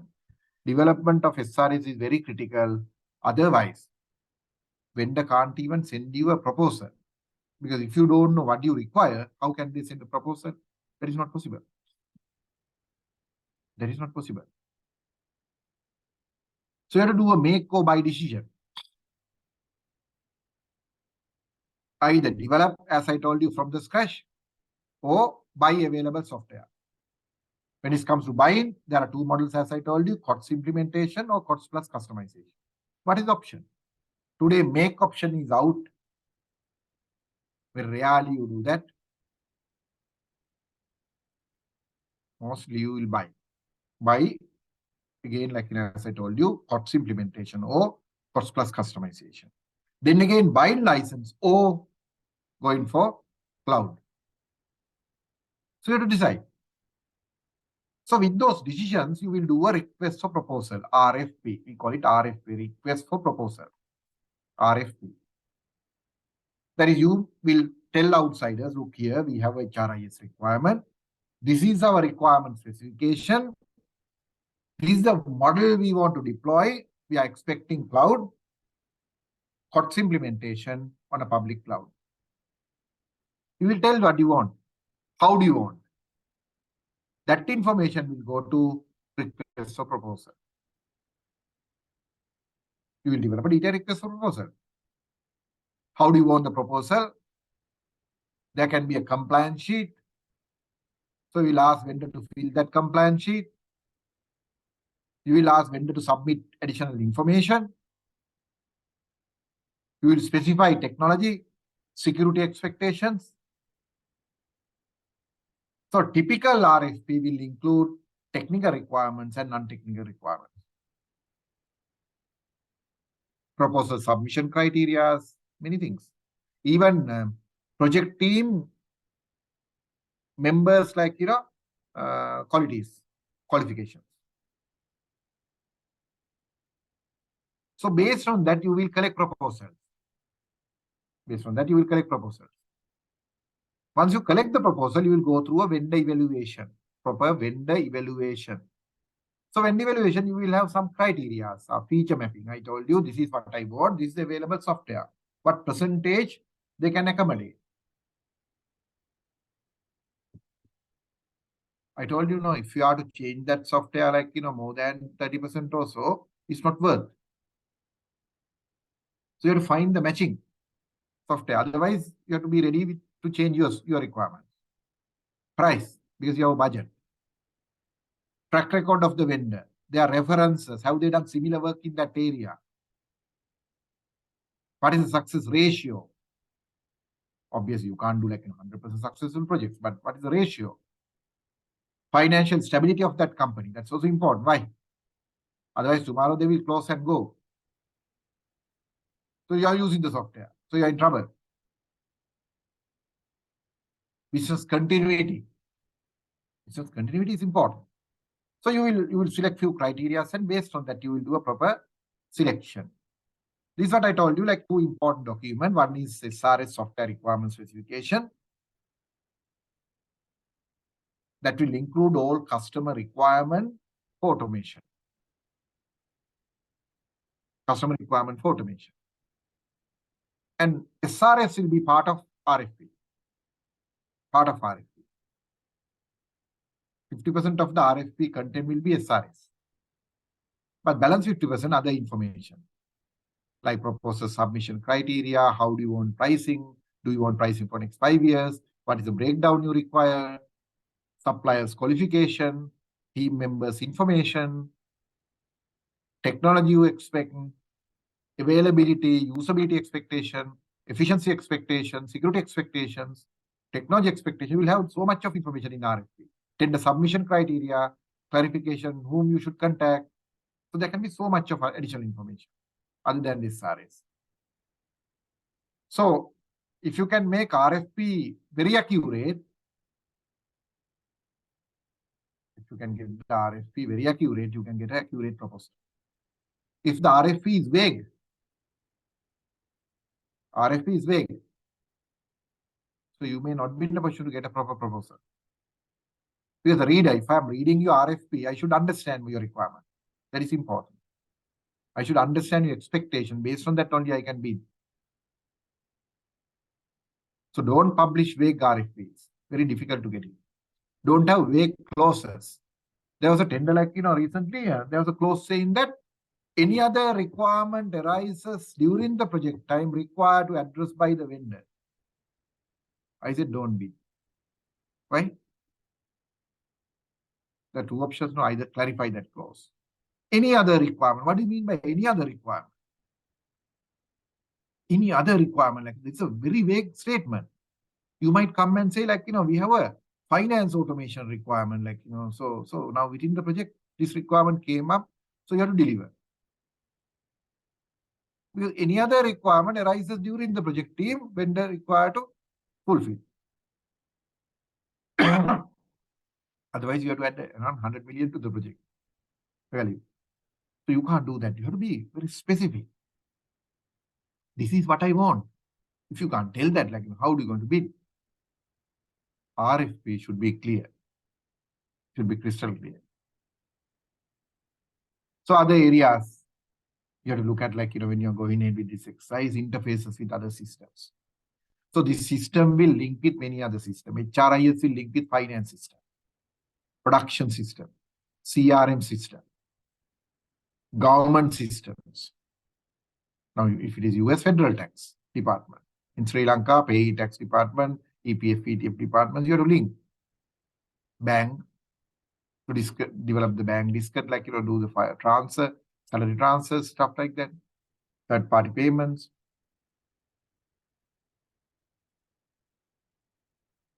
Areas comes under SRS. Functional capabilities, each and every area, training area, recruitment area, attendance area, leave management area. So each and every function, what are the capabilities you require? Expected performance levels. Your data structures, what is your data requirement? Employee against employee, what are the data you are planning to capture and store? What is your data requirement?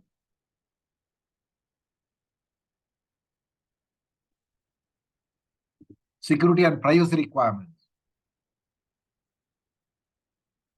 What is your security requirement? What is your privacy related requirement? How are you going to handle the data privacy? Expect vendor to handle data privacy. Because price will vary, depend on your requirement. Do you need certification like ISO 27000 certification, GDPR regulation, SOC 2 compliances? There can be many compliance requirements when it comes to security and privacy. So what level you need? Its cost will increase, like, when the level goes up, cost will increase. Quality expectations, constraints and limitations. Sometimes you might say, this is our bandwidth. This is our infrastructure, available infrastructure. So you'll tell the limitations. So this will include proper set of information for vendor to understand your environment better. So let's say you select the vendor based on your requirement, based on your criteria. So you'll get into a business negotiation. So you'll negotiate with the vendor from certain angles, certain requirements. You might have to clarify certain things. You might sign an agreement, proper valid agreement as per the country rule. Then you will set up a meeting to kick off the project. And you set up a team. As I told you, steering committee, project teams, you will define what is the project team assigned to this project. Who will be part of the steering committee? How often we are going to meet the steering committee? So you'll set up these things. Then you will get into the project activities like requirement discussion. Vendor and HR department will get together, have multiple discussions. And finally, you agree based on the SRS you publish at the RFP level. This is the final requirement we are going to address and deliver. This is the final requirement you are going to address and deliver. We'll sign off that requirement. For that finalized requirement, both parties agree for that requirement.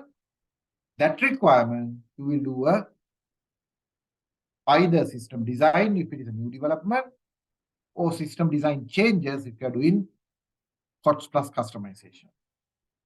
But if it is COTS, you will not do this stage. There's no system designing, there's no design changes if it is only COTS implementation. If it is COTS implementation, there's no software development, there's no gap development. But if it is from the scratch development, we will develop the software entirely. If you are going to do COTS plus customization, you will develop gap development. You will do gap development. Changes you will develop. Once you complete that, that's something like, based on the type of the project, stages will vary. Activities you have to perform can vary. Based on that, you will do a system testing. If it is a COTS, you will configure the system and carry out testing. Then you get into the system implementation stage. So you install the system in your servers or the cloud environment, either in your server environment, your infrastructure, or in the cloud environment. Once you install, you will further continue with the configuration activities. You will define your leave types, leave groups, assign to people these leave groups, develop the workflow, configure the workflow, not development, configure the workflow, who should have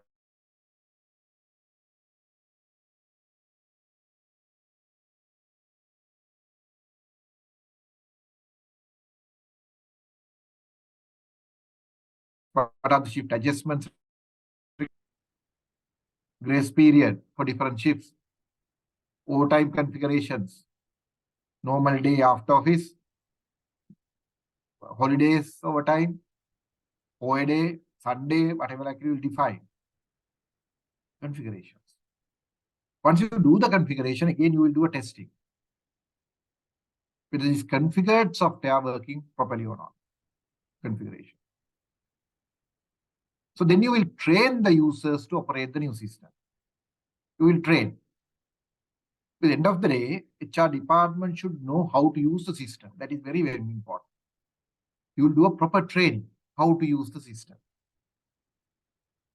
How to use the system. It's very, very critical.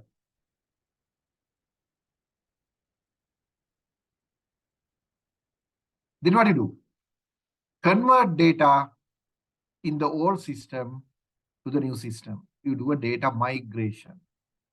Either you manually enter data into the system, or you convert from old system to new system, or Excel sheet to new system.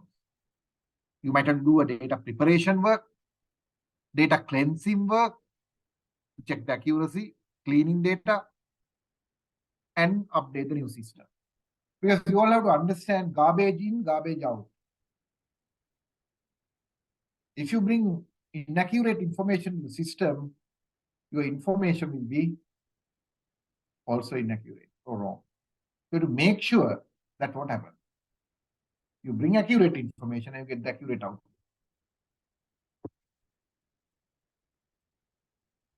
You convert the old system.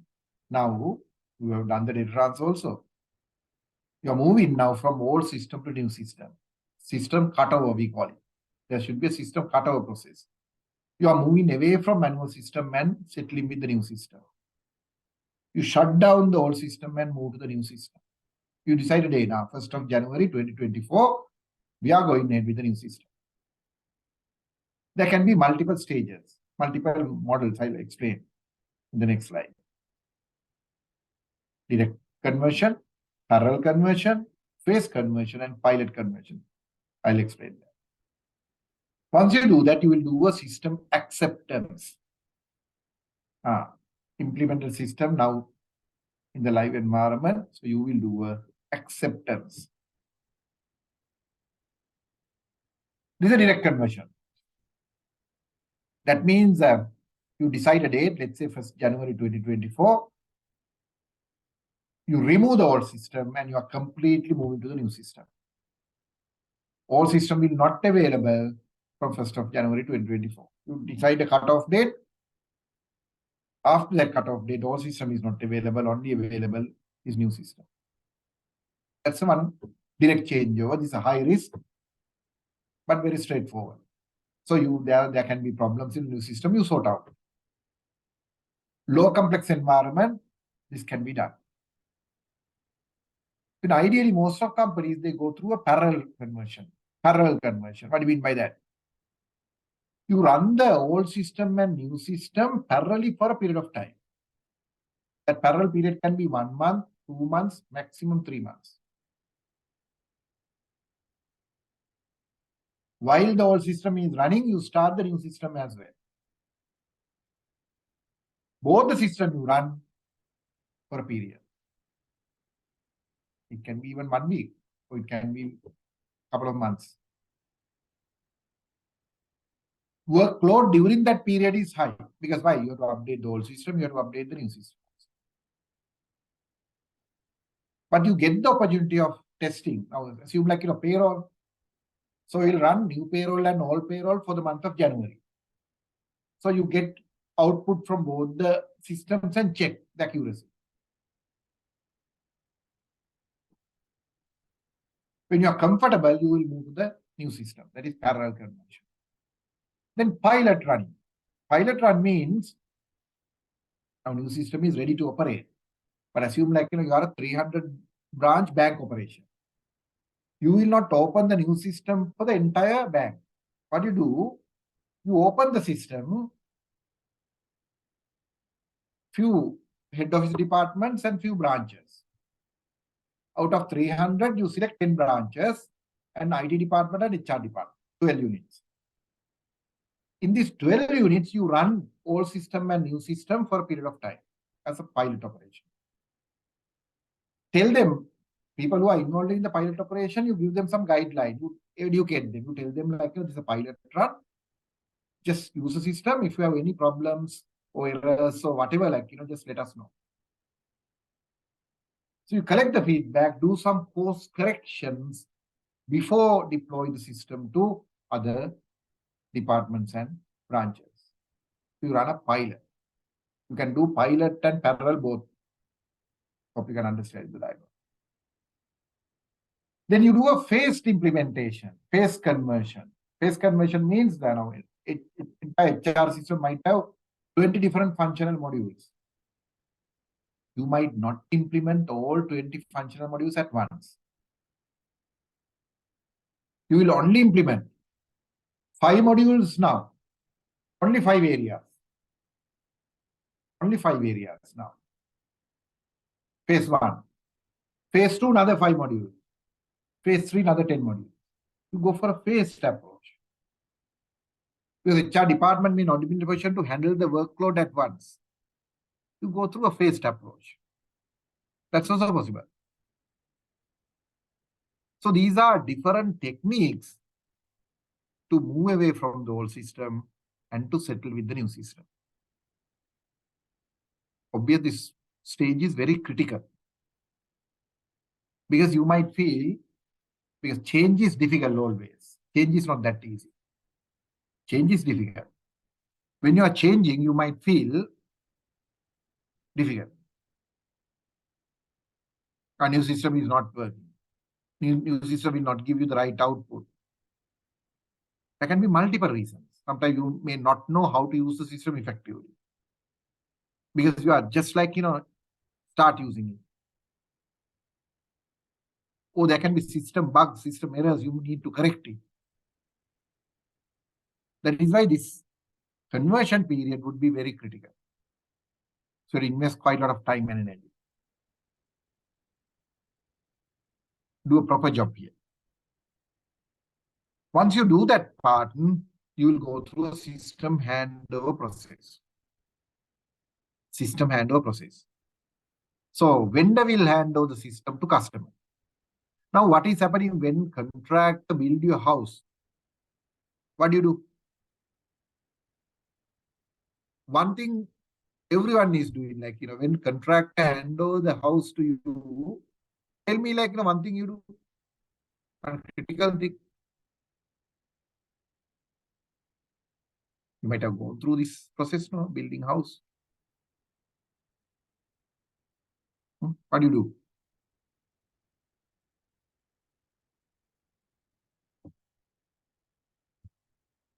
Just collect the keys and settle money. Is that all you do?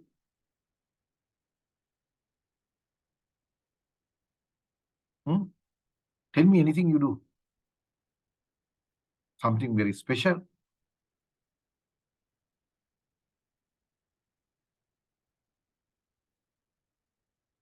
So one of the most important thing is, yes, hand over the keys is one thing.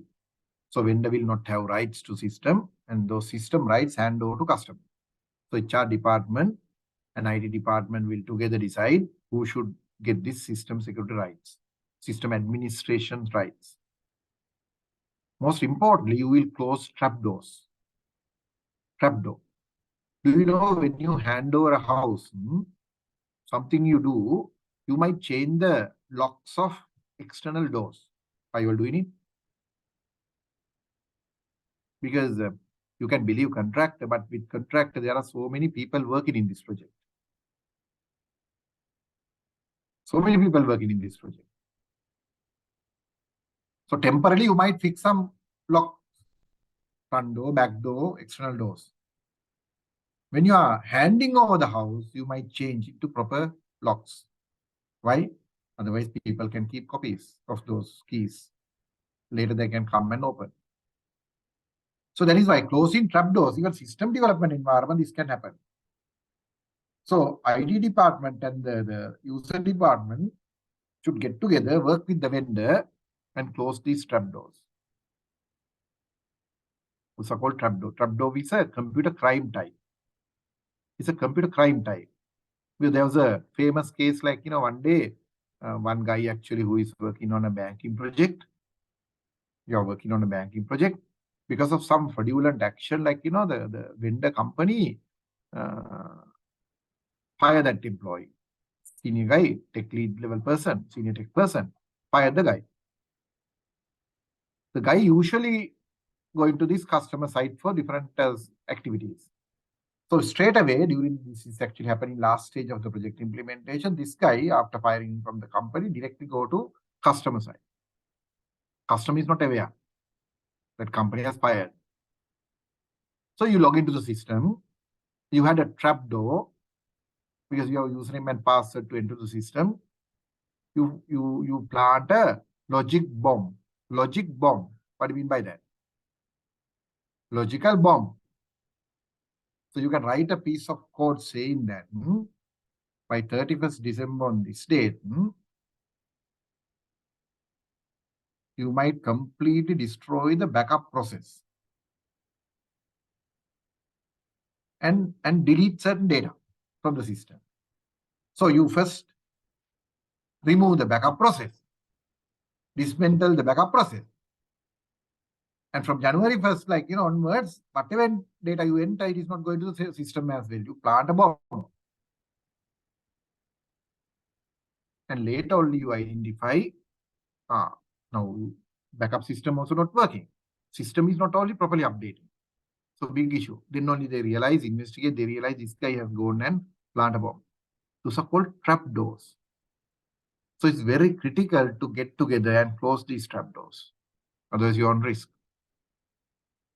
That is why in bank environment and all, vendor might not have access to production environment. So you can't touch the production environment. You can only touch the test environment. Production environment handled by the company. That's a recommended model. And you have to train someone to administer the whole system. New user comes, you have to assign system rights with proper security. Who can access to what information you have to define. These are critical areas.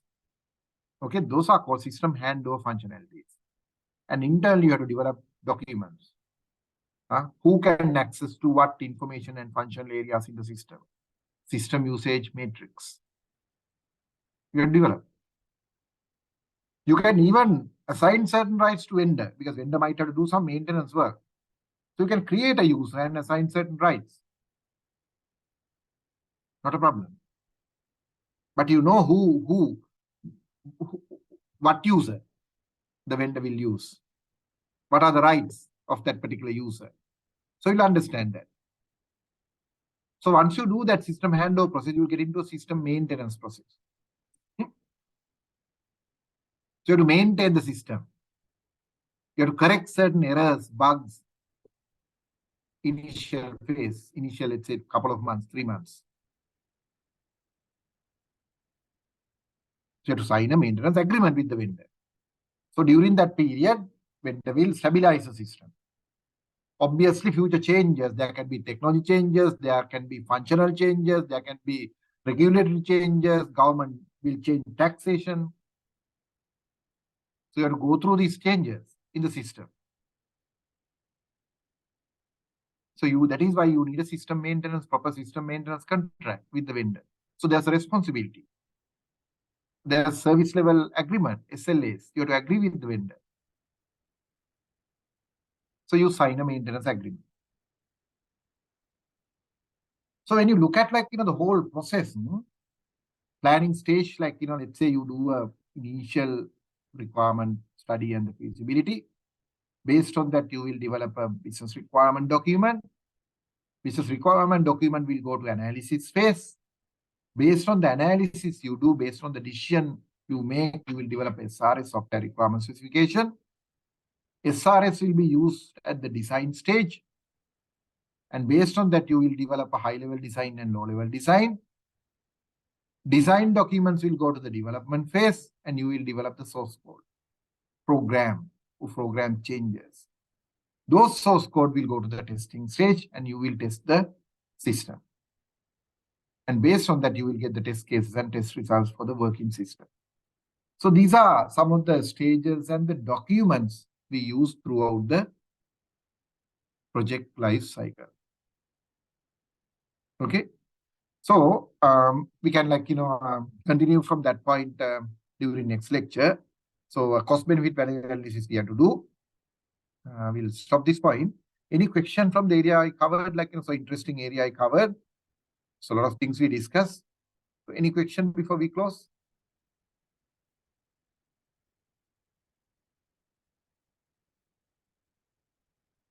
All clear? Sir, can you share the lecture note in the chat box? This is already shared actually.